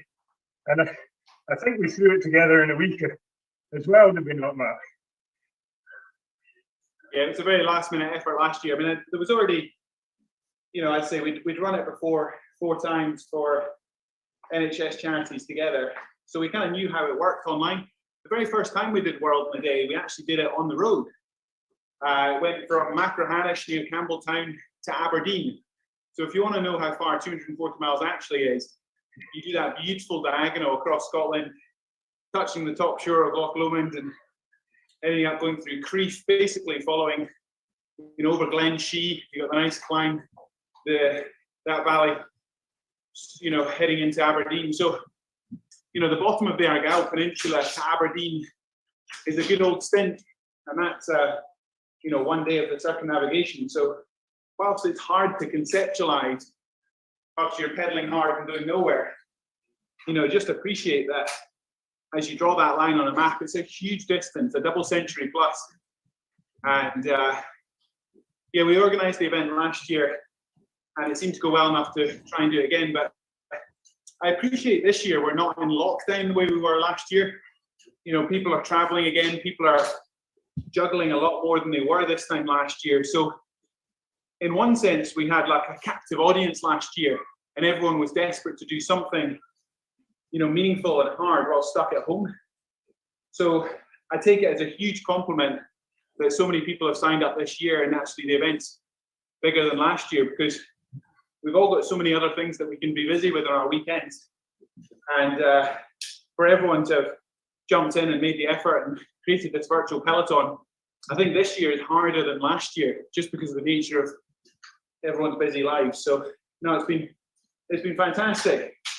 I do kind of look forward to these World in a Day events with some trepidation. People think it's a walk in the park, but I'd much prefer to be out on the road it was interesting chatting before with Catherine Granger about, I think it was Catherine, about sort of different Olympic sports. And, you know, the reason that we all love riding a bike is because, yeah, it can be hard physically, but you get to travel through beautiful landscapes. And this must be the experience of so many of these athletes who don't get that sort of wonderful context, the slideshow view of the world that we all appreciate on the bike, because you're making the physical effort, but you're going absolutely bloody nowhere. And it is that much harder. And try and imagine doing this, try and imagine doing what you're doing right now without the entertainment, without the guests, without Nashi on the mic. It would be a truly lonely slog. So yeah, having done this on the road a few times, this is harder. This is much harder. And good effort, everyone. Well, this time last year, we were stagnating, you know, about the £500,000 raise mark. And World Day just kicked the whole thing going again. And we ended up hitting 1.22 million was where I counted it, which was just mind-blowing. And this year, obviously, we've got all the expectation of having done that last year. Can we achieve it this year? Well, I checked at the halfway point, and we were at 650,000 then. So as we move into the fundraising rather than the snug buying stage of the Doddy age cycle, everyone that's out there today doing their bit, donating, doing this crazy challenge so that they can ask their friends and family to support them and support Doddy in his quest. It's almost more uplifting the second half, because people aren't just reaching into their virtual wallet and pulling £20 out. They're reaching out and they're sharing their story, and they're asking their friends and their family to support them as they support Doddy. And I hope, with fingers crossed, I think we can hit 1 million again this year. We're ending off with quite a high profile event this year with the 500 down to Cardiff with the match ball. And fingers crossed, with the help of literally everyone on this Zoom call now, we can raise another 1 million to try and, as the slogan goes, kick MND into touch. And again, just chatting about Bill McLaren earlier, lifted my wattage, talking about this and the amazing efforts that you're all doing. The kind of big Doddy Aid family are all doing, and coasting along comfortably at 215 watts, whereas an hour ago I was struggling at 170. So it's all about mindset, isn't it, Mark? Thumbs up from Mark. Guys, we're almost ready for Sir Steve Redgrave. I'll keep an eye on the waiting room. Well done to everyone. I see a lot of people heads down. Mark said it earlier. You're in a tough stage. Just keep going. Keep going. Keep turning the legs. There are people watching. There are people donating. There are so many people sending in good messages of encouragement that they just want you guys to get to the finish line. So keep it up. The guests so far have been fantastic. I hope the conversations have helped. And obviously, we have got an afternoon of high-profile guests to keep you entertained. Lots going on. Let's have a quick catch-up. Davy Jiv, are you there? Where are you, Davy? How are you doing? Where is he? Where is he?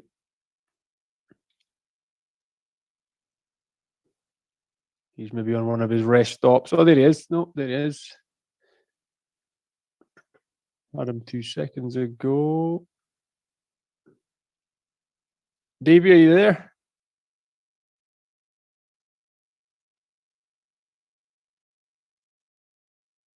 No, we'll move on. Just as a reminder, anyone watching at home, there is ways to donate. DoddyAid.com. There is a Just Giving page for World in a Day. And check out some of the riders, the cyclists. A lot of them are doing their own fundraising. Please do share across social media. Use the hashtag DoddyAid when you can. Tag some of the celebrity guests that have been on. Tag some of the rugby players. Get them involved. Get them sharing. Let's get this message across to the world of what we are doing, what we are raising funds for, and that we're going to beat this disease together. As I keep saying, there is so much going on, guys. There is so many people here. Mark, I know you just kept things going while I popped away there. All good? Doing grand. Yeah, doing really good. Nicky and the kids have headed out to take the dog for a walk. I think the storm has abated a little bit. It's been pretty wild in Edinburgh this morning. When I woke up at 5 o'clock this morning, I thought the roof was about to blow off. So, as you know, I've got a dog that's the size of a squirrel, so it wasn't safe to take it away this morning. It would have blown away, ended up somewhere in Fife. So they've headed out the door. I think I can manage them out for half an hour. Well, one of the reasons that I shot away there quite abruptly is because we've got one of the big trampolines in the gardens. It's literally at the other side of the garden now. I thought it was gone. It's been in other people's gardens before, so I just scrambled outside to see if I could pin it down. But it's thankfully still in my garden. So yes, everybody, there's obviously internet connections. We've had people mailing in that their internet's down, something's happened. Kenny Logan obviously was having issues earlier on, whether that's weather conditions, we don't know. So the storm is out there. Everyone's got their own battles. But you guys are here and you guys are putting the miles in, and everybody is urging you to keep going. So for wherever you are sitting right now, looking at your screen, listening in, well done. To the Evolution Fitness Studios, the London Scottish guys, well done. Keep going. I'm sure that room is absolutely rocking when we heard the music earlier on. The Shetlanders, wherever you've been coming in and tuning in from, well done and thank you. Oh, there's Caleb. I can see him now. Caleb, well done. He's now at Boroughmuir Rugby Club on the balcony. So he's moved location. Well done. Keep going. No, I can see a lot of familiar faces. Keep going as we just wait for Steve Redgrave to join us for a bit of a conversation on his mentality, on everything he's been through, on the illnesses that he faced when he was taking on his Olympic challenges. So lots of conversations to still have ahead. So Steve Redgrave, Sir Chris Hall, Steve Bate, Molly Hughes, who's been up and down Everest twice, John Davidson, who's rode the Atlantic, Dougie Vipond, Jamie Ritchie and Hamish Watson. There's lots of cool guests still to come on, guys. So we'll keep you going. We'll get you right through to the finish. And hopefully that will also generate more funds for Doddy Aid. It's worth saying that if anyone hasn't had enough cycling today, Sir Chris Hoy's leading another amazing ride tomorrow morning at 10 o'clock. He's been an absolute champion for the Doddy Aid campaign this year and last. And 10 o'clock tomorrow morning, every Sunday actually during the month, he's been doing a 50k lead out, and it's a pretty gentle ride until he puts down a whopping 1700 watts just to show us he's still got it. But it's a nice cool down ride tomorrow if anyone feels like they just haven't spun their legs enough today.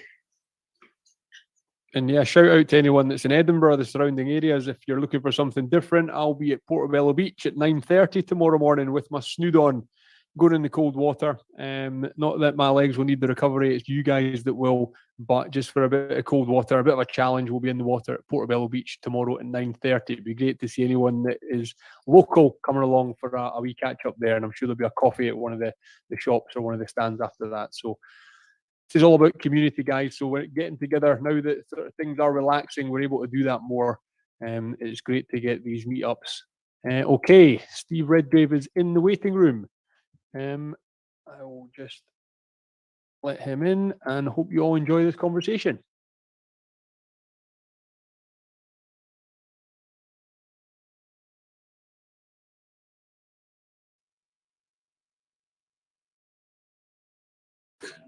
Steve, hello, can you hear me? I can hear you. Hello, can you see me? I'll just try and find you. I've got, where are we? Just at 90 riders at the moment on this call. Oh, there you are. Oh, and you're on your bike. Fantastic. Fantastic. How are you? I'm good. I'm good. Thank you so much for joining in, for being part of this day. We've got riders from all over the place that have been on their bikes since 6 a.m. this morning. The gold standard that they're trying to cover is 240 miles. I won't be doing that. But there are riders that are coming in for 5 miles, 10 miles. We keep getting stories of people that were going to do 50 and they've ended up covering 100. So there's so much going on. We've had guests so far, including Stuart Hogg, Dame Catherine Granger, someone you'll know very, very well. She says hello and wishes you all the best. She says it's been a while since you two have caught up. It's been a while, yeah. How did she get on today? She was great. She was on her bike. She had a good chat with Mel Nichols, who's very close to our foundation, and they were talking about Olympics and endurance and all the sort of things that come with competing at the highest level. It was a really interesting conversation. And she's back in now, Steve. Just checking you're still doing the miles. Oh, she's here. Catherine, how are you? How are you doing, my friend? You all right? I'm good. How long were you on the bike for this morning? About 3 hours. 90 minutes. 3 hours. Yeah, 3 hours. Days. I got on last night. 3 minutes was that? I think I might be able to beat that. I thought I was on for quite a long time, but being put to shame by every other person on this call who's doing it for a huge stint. So it's quite an amazing. I met up with Jess Eddy this morning to hand over a badge and go through the roll call. Joining the stewards family. Yeah. How long are you going to be on the bike today, Steve? Certainly an hour, and we'll see how we get on for that. I'm going to keep him for as long as I can. Both, I mean, I could quite happily sit back and let you two talk away, and I think all the riders would probably prefer to hear that. But Steve, thank you, as I said, for joining us. Earlier on, Catherine and I were talking about mindset, endurance, everything that these riders are going into, and I've got so much that I want to discuss with yourself. But 240 miles today, you've been on the start line of some incredible events and some obviously challenges that you've achieved the gold medal several times. How do you approach events, or how did you approach days like this, events that you knew were coming and you knew that there was a lot of hard work to be done? Well, challenges like today are very different to focusing something that's sort of the pinnacle of your sporting career. Yeah. So for your sporting career, every day, almost every hour, or even every second of that day, you're focusing through of trying to make that dream come alive and doing what you have to do, what you believe, what the team around you believes to make that happen. I had a look at the link yesterday and saw Catherine did 2 hours last year. So I thought, okay, I can't be sitting in my armchair doing this interview. I'll have to get my bike out.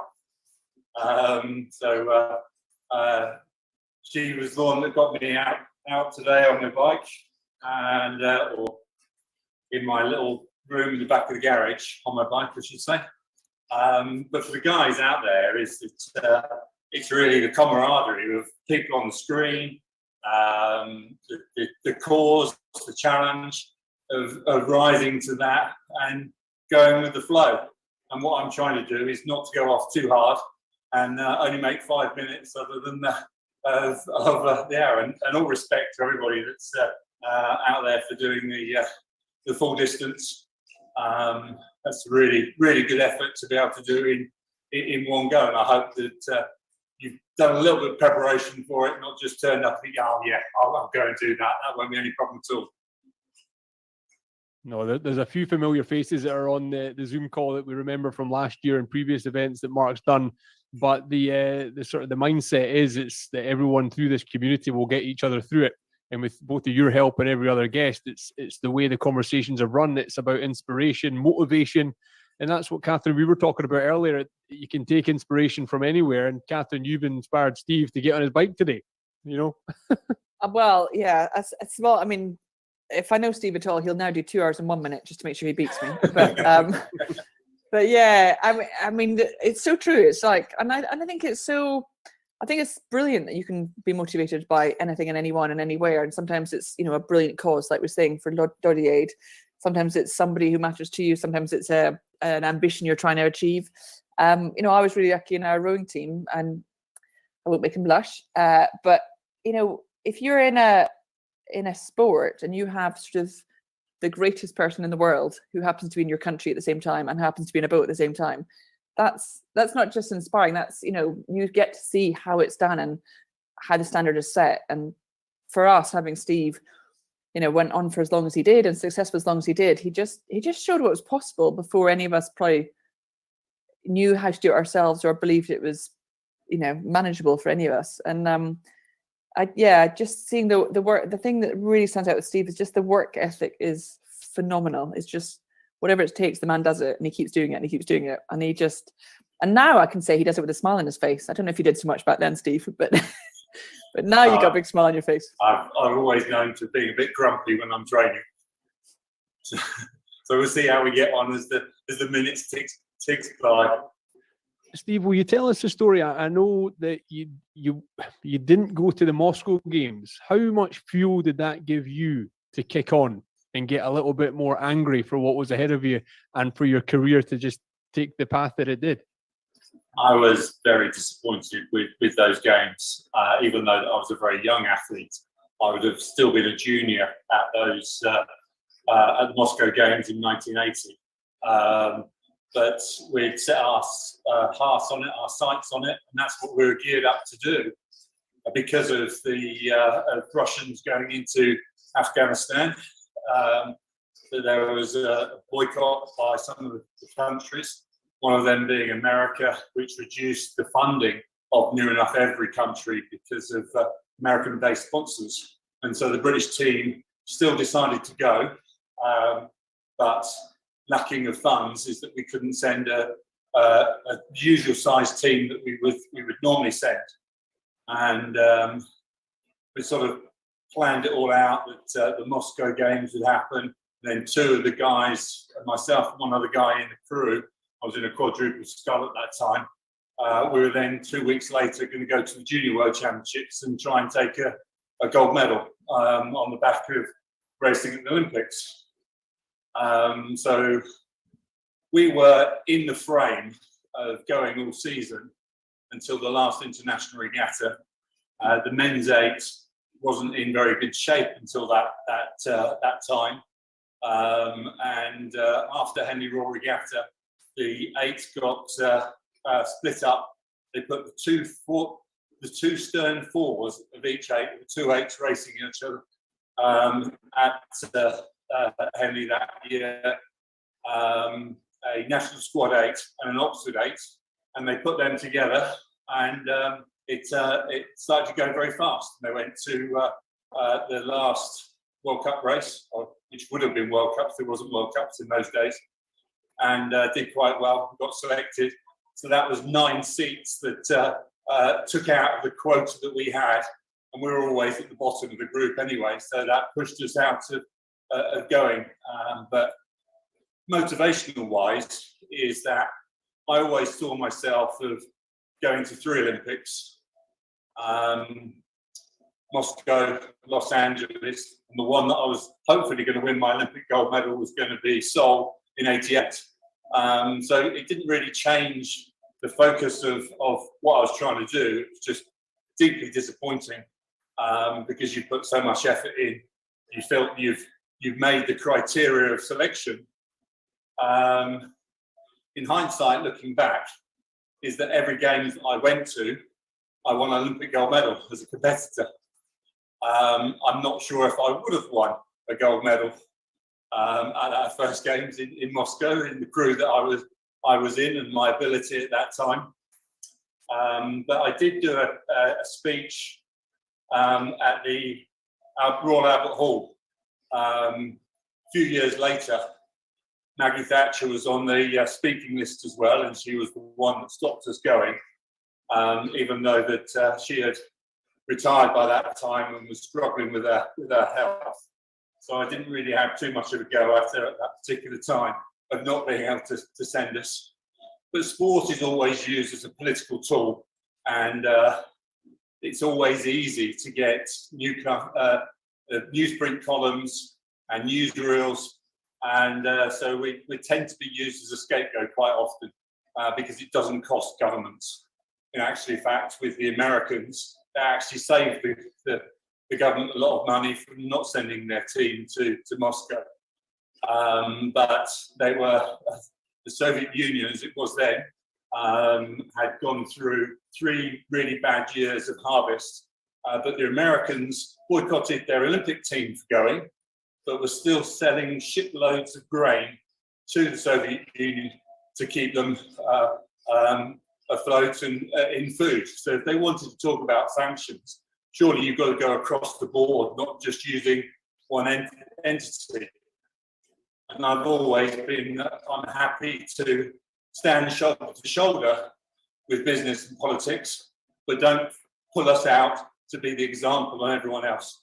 We want to work together. So I sort of took that with me, and that disappointment. The 4 years seemed to go very slow from Moscow to Los Angeles. And then 2 months before, we became favourites to win in LA. And I suppose what they say from there is that that was history. Even though it was, I remember sitting on that start line, lining up, looking across at the opposition and thinking, can I be Olympic champion? We're favourites. We've managed to get to the final reasonably comfortable, but can we do it today? And you're supposed to be all really very positive and no negative thoughts at all. And I remember thinking, well, I'm 22, I've got another games left in me. If it doesn't work out today, I've got another chance, which probably isn't the right frame of mind to be in. But you learn as you go on and work through the processes. By the end of my career, I was probably, you have to improve each year, each Olympiad to stay at the same level. If you just stay at the same level, you fall behind. So you've got to improve. But I was probably a weaker athlete by the time Sydney came along, but mentally a lot tougher and a lot stronger. In that first Olympic final in LA, did you use visualization then? Did you know the route that you were just going to take? And obviously you knew your rhythms, but you said there, I've got another Olympics if I need it. But had you already visualized winning? Yes, many times. But I didn't know anything about visualization at that point. It was in the next 4-year period of leading up to Seoul in '88, where somebody told us actually Andy Holmes' brother, who was a GP, but interested in sports psychology. And he worked with us and sort of gave us some sort of tips of the trade in some ways. And that suddenly what I felt I was doing naturally, it sort of gave it titles and put things into place, which made things a lot clearer. Yeah, and so was psychology something that came into your career in those later years that you really worked on your mind just as much as your body, or even more? Very much so. You got to remember that at the beginning of my career, we're going back into the dark ages. So, what Catherine says about of our crossover of our careers, let's be frank about that. She was going to her first Olympics. I was going to my last. So it wasn't much of a crossover. So, Catherine, when you were, in your environment, when you sort of hit the Olympic scene, was visualization and psychology very much part of it there? Something that Steve was coming to an end of, you were just taking off as the career's path changed. Did you benefit from a lot that Steve had learned and brought to the sport? Yeah, and I think a bit like Steve said, I think a lot of people were doing some things naturally, and we're doing things that we now have names for, and we now sort of do in a much more structured fashion. But some of our top athletes were already doing it almost just instinctively. But I think we were saying this earlier with Mark as well. I think even the time since I've left, I think the great thing about sport is it constantly changes, it constantly improves, it constantly looks for areas to develop. And when you've seen technologies coming in, and all sort of all this sort of science that's developed in time, sport is often gets to benefit being at the forefront of those kind of changes. So I think what's great is athletes who do what we do today would be different 20 years ago, 50 years ago, 100 years ago, and hopefully will be different in 100 years from now. And that's kind of almost it grows as society grows as well. So we didn't have a lot of these areas of science that we have now when Steve started, or even when I started. And I think it's great. I mean, I think I still have this part of me that still, like some of the old school style of, I don't want to be measured all the time, every way and every day. I think you can get a bit paralysis by analysis stuff. But without a doubt, some of the improvements that have happened and the opportunities it gives athletes is really exciting. And I think it's all about bringing out potential in people, and people need that in different ways. But I think, going back to the original psychology one, I think psychology has always been around in performance. And I think the best psychologists we worked with were people who really understood people need different things from psychology. People use different bits of psychology. The same thing won't work for absolutely everyone. Visualization is sort of one of the sort of most basic sort of tools that I think everyone can access really easily. But then how you make it work best for you then gets quite nuanced. And I think that's the fun of those areas, is delving into finding out what's available, what helps there are, and how you make it really work for you and what you need in those moments of performance. Steve, recently you've one of the things, just add there, one of the things that you've got to realise is, especially with the Olympics, is that, as I briefly said a little bit earlier, you've got to be better than you were the games before, or even the new take of athletes coming in have to be better before. Catherine, what was your time in London in the doubles? Do you remember? I do, and I was annoyed because it wasn't a fast day. We didn't have good conditions, so it wasn't as fast as we'd been doing in training. But the world record would have moved on, even in 5 years since we last did it. So my first Olympics was in a Cox 4, and we had the world record. We got that 2 months before, which was 6:05, and in good conditions in LA is that we did 6:18. 6:18 is something that Catherine would have probably beaten and been knocking on the door a lot of times of two girls to 4 beefy blokes bashing out of down 2,000 meters of the course. And so you have to move on all the time. Difference in Cox 4s and women's double sculls, there's probably 5 boats of speed category in between of that, and our times that we were doing in '84 just wouldn't be at the level that Cox 4s, if they were still racing that discipline now, would be at.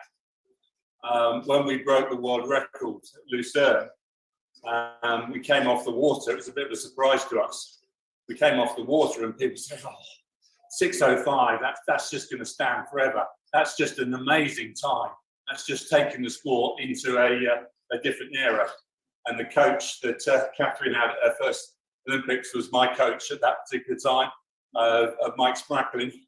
And we didn't have World Cup races, which are 3-day events leading up to the final. It is that there were separate regattas, one on Saturday, one on Sunday. So knowing that the East Germans weren't going to LA, our coach decided that we shouldn't race on Sunday. And our world record got beaten. The whole field went 2 seconds quicker the next day. So we were mortified that we weren't in that race. But this world record that was going to stand for decades didn't even last 24 hours. How's the obviously when you got later in your career, Steve, when you're in the boat and your teammates, how were teammates selected? How did partnerships come together? As individuals, you've got to prove yourself on a year-to-year basis. And yes, once Andy Holmes retired and moved on to rowing with different people, I rowed with Matt Pinson for 10 years. And people just thought, well, okay, they've done really well. They're world champions, Olympic champions. They're going to be selected. But we have to prove ourselves as individuals every year. Have to go through trials. But if you are successful and you have got some results behind you, is that you're given a little bit more time if things don't quite work out actually on that day, where other athletes, if you perform badly at the trials and you've got no form, that could be the end of the road for you. And we performed badly a few times, mainly down to me, and that we were given another chance. Fortunately, we were able to turn it around for what we would call the important races. Yeah, absolutely. And what about we talked earlier to rugby players about camaraderie and meeting up with old teammates and reunions. when you don't see Matthew, see when you catch up, is it as if you saw each other yesterday? Is it still that bond that I'm sure you've got after those 10 years in the boat?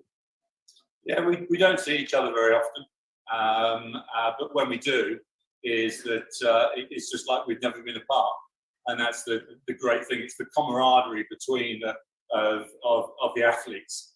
And I did watch a little bit the clip of Catherine speaking last year, and she was talking about of when they meet up with teammates. You're not talking about performance and what times you did and how well that was. You're talking about the whole experience of what you lived through, what you went through, and the funny times as well as the hard times, but not really about of what times you were doing. Absolutely. And yourself, Steve, obviously with listening to the podcast and seeing things that you've done over the years, it's not just rowing, you've got an interest in cricket, football, rugby, a fan of all sports. I always wanted to be a footballer. I wasn't good enough. I was the reserve goalkeeper at our football team at my school, and we were a football school. I tended to get more sucked into rugby. Loved my rugby, but because my rowing career was going quite well at the beginning of so the end of my schooling, is Marlow Rugby Club wouldn't allow me to come and play for them. So I sneaked across to Maidenhead a few times and had a few outings with the fourths and fifths with them. But rowing was really the main thing. After winning in LA, I went back into a single scull the following year, and things went really badly, and I nearly gave up the sport. And with the Winter Olympics coming up next weekend, is that I did a bit of bobsleighing. I competed at the British Championships. We finished 15th in a two-man sled that particular year, but I got invited back and made the team and did a couple of World Cup races, and missed out of going to the Calgary Olympics as the bob team by a fraction of a second of one place at our trials. I was talking about trials before of not being given the benefit of the doubt, is that we weren't able to go. And the driver that we were racing off, because you have three, in those days, I'm not quite sure how it works out now, is that you have three sleds that race. In training beforehand, you have a race off, and the fastest two get to compete and the other one doesn't. Two sleds have been pre-selected, so the trials were for the last sled, and it was a guy called Tom Delahunty that was steering the other sled, and picked us. We had three runs. We were the fastest of two, but made a big mistake on one, and so finished second. He went to the games, and he was our best driver at those games. So I can easily say now that we would have beaten at least one of the other boats to be one of the other bobs to get there to be able to compete in that. So I've done a few things, but through my son, followed a lot of rugby, and he went to Wellington, which is a big rugby school, and then went to Edinburgh, and ended up being president of rugby, and did three varsity matches against St Andrews at Murrayfield. Unfortunately, I only got to see one of them, which was his last one, but that was very special as a dad of watching your son. Yeah, and yourself, obviously, with the Six Nations coming up, do you get yourself to Twickenham very often? Have you been in the last couple of years? Not the last couple of years. Not a couple of years. Going on the last couple of years, you might have noticed. I've been working out in China for the last 3 years, so that opportunity hasn't come up very much. Last time I was there was with Sean Fitzpatrick. He's got a nice box there that he does some entertaining, and knowing him quite well, was able to go and join him. My son Zach, we had a great day. It was England, Italy, so it's, as taxing matches go, not as bad as it was a few years earlier when Italy nearly beat us. And I say us. Yes, I am English, but I see myself as British first. I can remember going down to Millennium Stadium for the first match of Wales-England, and been given a very hard time of walking into the stadium, and the Welsh saying, "Oh, we're going to beat you today." I can't lose. I'm British, so whoever wins, I'm a winner. Of course, that England comes second to my Britishness. It's a good way to look at it. You can go to any of the stadiums and you can be on the winning side at whatever the result. How was the experience in China with their team, and with obviously the way you competed in the sport back in the day to the technologies that are there now? How did you enjoy that environment? I enjoyed the camaraderie with the athletes. Is the same wherever you go around the world. They're all aiming for the same processes, and their attitudes are pretty similar. As a country, they were very much of motivated. Their aim is to be the #1 rowing nation, and so through the government, they are putting in a lot of money. They tend to listen to the foreigners come in and help to a degree. I think if they were able to listen a little bit more, they would get there a little bit quicker. So it's that tough time of working for another country and watching your own country as well. That the country you're working for tends to be the one that you want to win. Hopefully, we weren't competing against the British boats on too much of an process, so the loyalties didn't come that close very often. Yeah, it was a great experience. I did have a contract through to Paris, but with COVID of being locked down over there for long periods of time, is that it was just something that I couldn't keep on doing. Yeah, absolutely. Now, you've spoken over your career and time after your Olympic career that the way you had to deal with illness. And I know that's something even on your website you talk about. I know you've covered it a lot, but it is of interest, and it is something that is obviously extremely helpful when people hear of what you overcame with colitis and diabetes when you were diagnosed, and you kept training and it didn't stop you. You tell us a little bit about that journey through illness. It was a very tough journey, and emotionally very difficult. And the process is that two Olympics really got affected through my illnesses. One was Barcelona '92. I came down with a condition called ulcerative colitis, and literally 6 weeks before, it was touch and go if I was actually going to get the chance of competing at all. Fortunately, the doctors got me on track, and I looked back at it, and there was a short window where I had pretty good health, and that was about a month before the games and a month after, and I was seriously ill on both sides of that window. And then 3 years before Sydney, coming down with diabetes. I thought that was my rowing career over. I thought that I had a grandfather that had diabetes, and that really sort of put the spanner in the works. So I knew enough about it that you wouldn't be able to compete at the top level. Went and saw my GP, got sent up to see the diabetic specialist at the local hospital. Saw a young diabetic specialist, a guy called Ian Gallen, and went through a consulting process. Took about 3 hours, and at the end of it, as he was kicking me out of his room, he said, "I see there's no reason why you can't go and compete at the Olympics in 3 years' time," which I wasn't expecting to hear. And so through his enthusiasm and passion and his confidence, sort of think, okay, if he thinks I can do it, I'll give it my best shot. I'm not quite sure what I'd have said if I heard what I expected to hear, is that you're not going to be able to compete. I probably would have been a bit of a rebel as I am, and sort of fight against it. But that time, I felt it was over, and we got a number of specialists in all sorts of areas to help me through the process. It helps when your wife was Olympian. She was in the women's 8 in '84 and is the team doctor, still is the team doctor to this date. And with her expertise and some of her colleagues sort of got me through some of the problems that were thrown in on the training basis, on a day-to-day basis.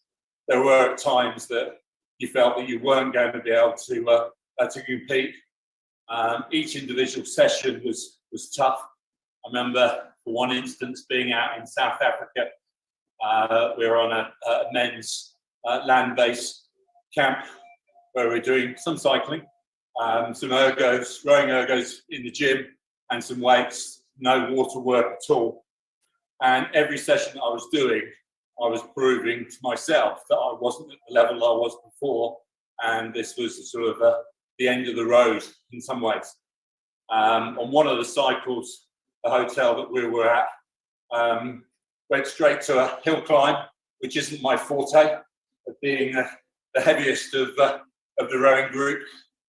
I was more of a specialist on the flat.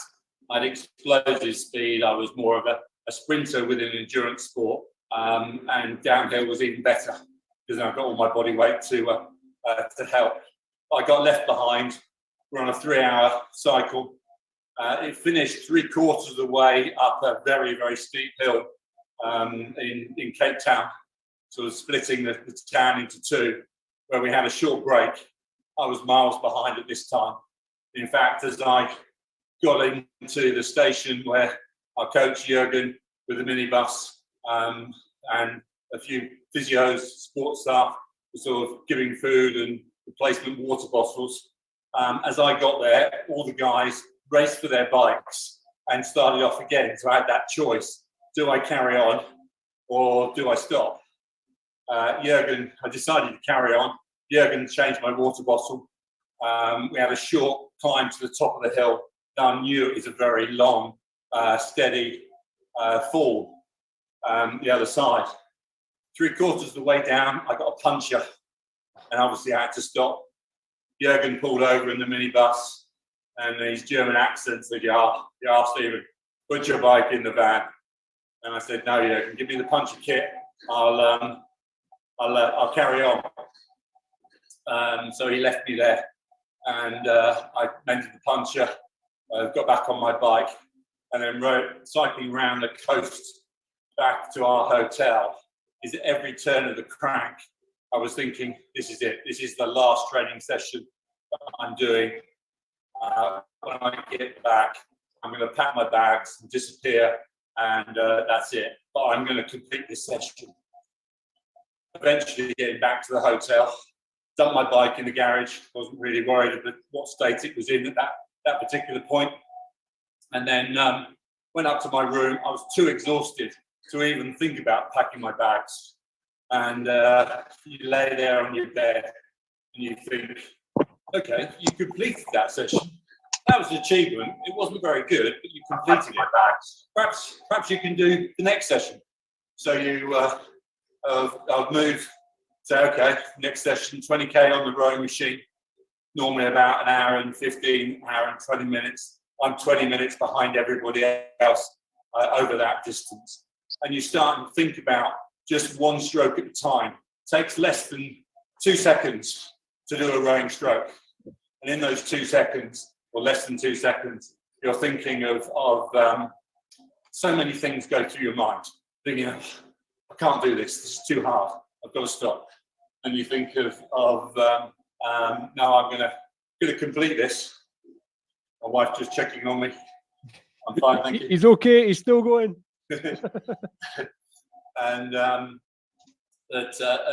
each stroke, you're thinking, I've got to stop. I've got to stop. Have one more stroke, and then stop. And you do your one more stroke, and you're thinking, well, I did that. Perhaps I can do another one. So you get through an hour and 40 minutes of poor work on the machine, but by fractions of a second each time, trying to sort of break through the process to get the next stroke. And then you finish that one training session, and then you think, yeah, okay, perhaps I can do the next. And over a number of months, performance started coming back. That was sort of October time we got to our first trials in January. We were in a pairs matrix, so we're all broken up, all the men's sweep team broken into pairs.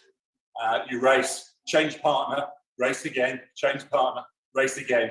And then you get a results of who are the best athletes.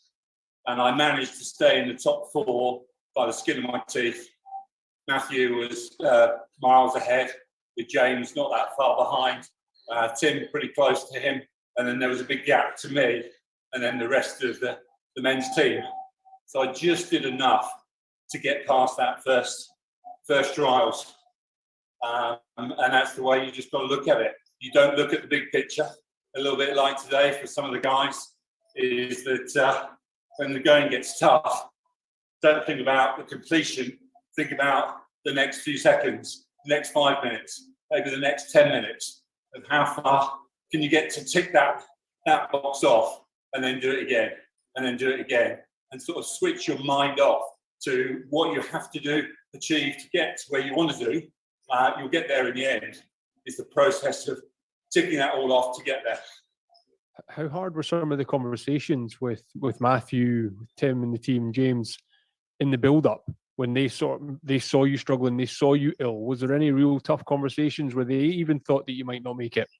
Not directly straight to me, but those conversations had gone on loosely, more with Matthew than Tim and James, because they're fighting for their own places in some ways. They're trying to get their level to the highest that they can to make that boat go the fastest. And if you start worrying about other people within your crew, that's taken away from what you're setting out and trying to achieve. Yeah, I'm sure those conversations went on as they did with Jürgen and Matthew on the lead up to Barcelona. I heard afterwards that Jürgen said, we'll give Steve 2 more weeks. If he doesn't show improvement, then we'll have to look at the alternative, what we do from there. Fortunately, again, I was able to turn the corner and start to show an improvement. I didn't know about those conversations until after the event. But there's nothing you can do about it. There's nothing they can do about it. It's just everyone's got to be prepared that you do your best possible job, keep your nose clean, be as best as you can be, and then when the unit gets together, if everyone's in that frame of mind and done that, the unit should be stronger for that. Yeah, now Steve, you obviously talk so openly about the illnesses that you faced, but still went on to achieve 5 consecutive goals. But even prior to that, you talk about the challenges at school and as a boy with dyslexia, because we've got a lot of young kids that we've had little Micah, 11 years old, he's done 150 miles today. We've got Caleb that's going to try and do 240 miles. We've got kids that are invested in Doddy Aid that will watch this, they'll watch this later. But also some of these kids may have troubles at school. What did you overcome? What did you have to deal with before the Olympics was on your radar, before anything sporting was there? You had troubles at school. I'd struggled at school at every level. Reading and writing even now is pretty poor, and I'm 60 this year. I suppose one of the advantages that I had, I was always a big person, so nobody really took the mickey out of you to your face of being at the bottom of the class, but that went on. But then I suppose my personality, people tend to help me other than ridicule me. So that was an advantage. And then when I found I was okay at sport, I say that I was the reserve goalkeeper, but I was good at discus, shot put. I was useless at the javelin, and I was a good sprinter. So I used to compete at sort of district level in some of those sports, but all explosive sports. And actually what I found my forte being was more of an endurance, of just doing the same stroke, same process, time after time, for many, many hours to race 2,000 meters, which is about 240 strokes that you're trying to get the best out of that. So yeah, that did play an impact in some ways. It was great. I went to a secondary school, Great Marlow, in Buckinghamshire, and there was a sort of another state school to William Boulez, but you had to pass your 11 plus to get there. There was no way that I was going to be able to get there. And because through sport and rowing especially, is that because we were successful as juniors, that gave you confidence, self-esteem, and that sort of built you up. And so when we used to go off and do a race, junior 14 fours was our first year. And I'll add a little bit to the story a little bit later, is that we used to win our races. First year we entered 7 events and won all 7. We thought we were the God's gift to rowing. And that's where my sort of Olympic dreams started to come. I was the better athlete performing wise within that 4. And 1976, it was the Olympic year. And so my aspirations, my dreams was about trying to do it at the Olympics. What I didn't realise as a 14, 15-year-old is that the public schools' main boat is the 8. So in our year group, the best athletes of that year group were in the first 8. Those bigger schools would have a second 8. Then they may have a 4 after that. So we weren't racing the best within our year group, but that made us winners. Winning became a habit. So when we got to junior trials a few years later, is that when the going got tough, is that we dug deep because we win. It was that belief of crossing that line first. And so that helped a lot. Where at the top of the schoolboard 8s at that particular time is that they would not win every race. So that played a big part in my early psyche by accident and not by design. So when you get to the start line of a final at the Olympics, you must have been, I know the answer to this, you will have, but you will have known that your teammates in that boat have got the same mindset as you. We can't be beaten here. You're on that start line. You are there. You've done it before. After LA, you'd set the gold standard, and you had expectations going into the coming years. Yeah, that Catherine's coach for her first Olympics in LA, a guy called Mike Spracklin. He was a very good athlete himself in rowing, but he was very small. He was a lightweight rower before there was a lightweight category. And so he felt that he had to be better at every aspect. Sheer power, he was never going to do it. And on leverage, he wasn't going to be able to do it because he wasn't the tallest or the strongest. But so his theories rubbed off on me is that the more you practice, the better you become. He used to say to me in those sort of late 70s, early 80s, is that just being out in a boat, even if you're not rowing, you're growing to be part of one with the boat and learning how it moves and how you move with it. In those days, I thought it was just still about power and brute force and sculling, which is what my ultimate goal was to be Olympic champion in single scull, is that I could never do it by power. And that's where rowing suited me more than sculling, especially single sculling. It's an incredible career that has been honoured several times over.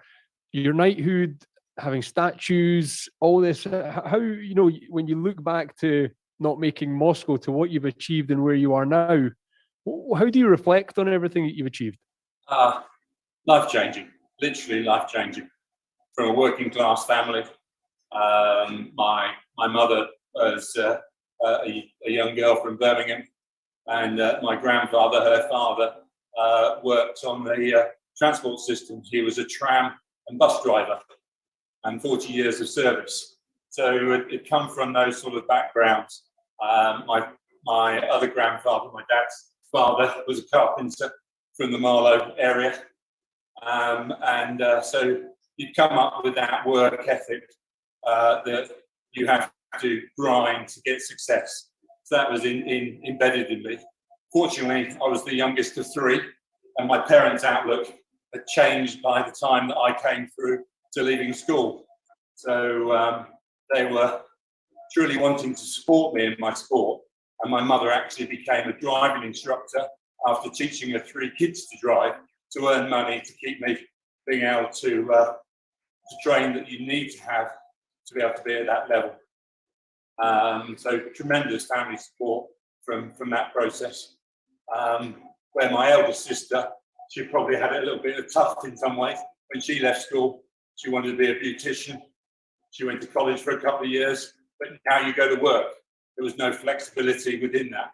And I had flexibility in all those years. They were coming close to retirement, and they loved watching me compete and wanted to see me get to the highest level I possibly could and then stay there. Yeah, and that support, even at the start when I keep going back to Moscow, but it seems to be a pivotal point in your career that you didn't get what you were aiming for. Your family, what was their view then? Was it just you're going to the next one, you're going to make it to LA, Steve? Yeah, that of Mike's bracket, family-wise, it was all about the 3 Olympics leading to Seoul. So there was disappointment with the first one. In my wildest dreams, I was never going to be a contender, but it was big disappointment in not getting there. But it was about the next step and learning from that situation and making sure that that you're not in the middle of the team, you're at the top end of the team. So when it comes to selection, there's no question about your selection and what boat that you want to be in.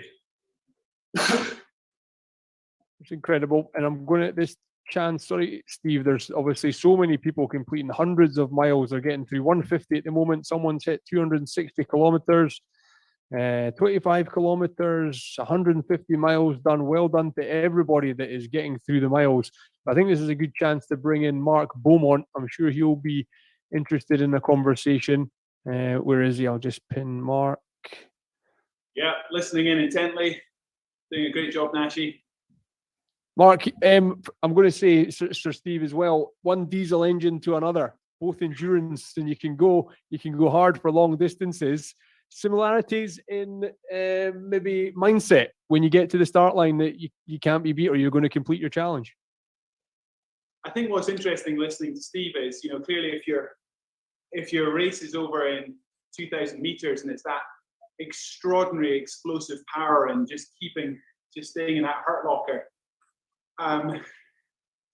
Whereas, standing on the start line in Paris, pedaling 18,000 miles around the world, it's other end of the spectrum. Yeah, we're both tall, we're big guys. But the first time I cycled around the world, I arrived on the start line and I was knackered. Before I'd left Paris, I was falling asleep on the bike.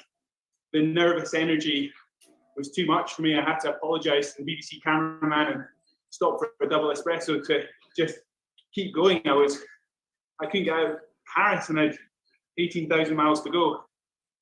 And then 10 years later with all that experience, and as Steve said right back at the start, that sort of the mental toolkit. The day before riding out from Paris, I had nothing to do. I delegated the entire mission to my team. They were running around brilliantly, getting ready for the world. And until I started turning the pedals, I had nothing to do. And I arrived on the start line with 18,000 miles ahead of me, completely calm. And it's bizarre to think back because ahead of you lies, as Steve sort of said, this career-defining, life-affirming moment. And yet, because you've put the prep in and because you've got the experience, you've been there before, it's almost like you're watching yourself. You're observing, you've got that calm. Everyone else is running around you, asking silly questions like, how do you feel?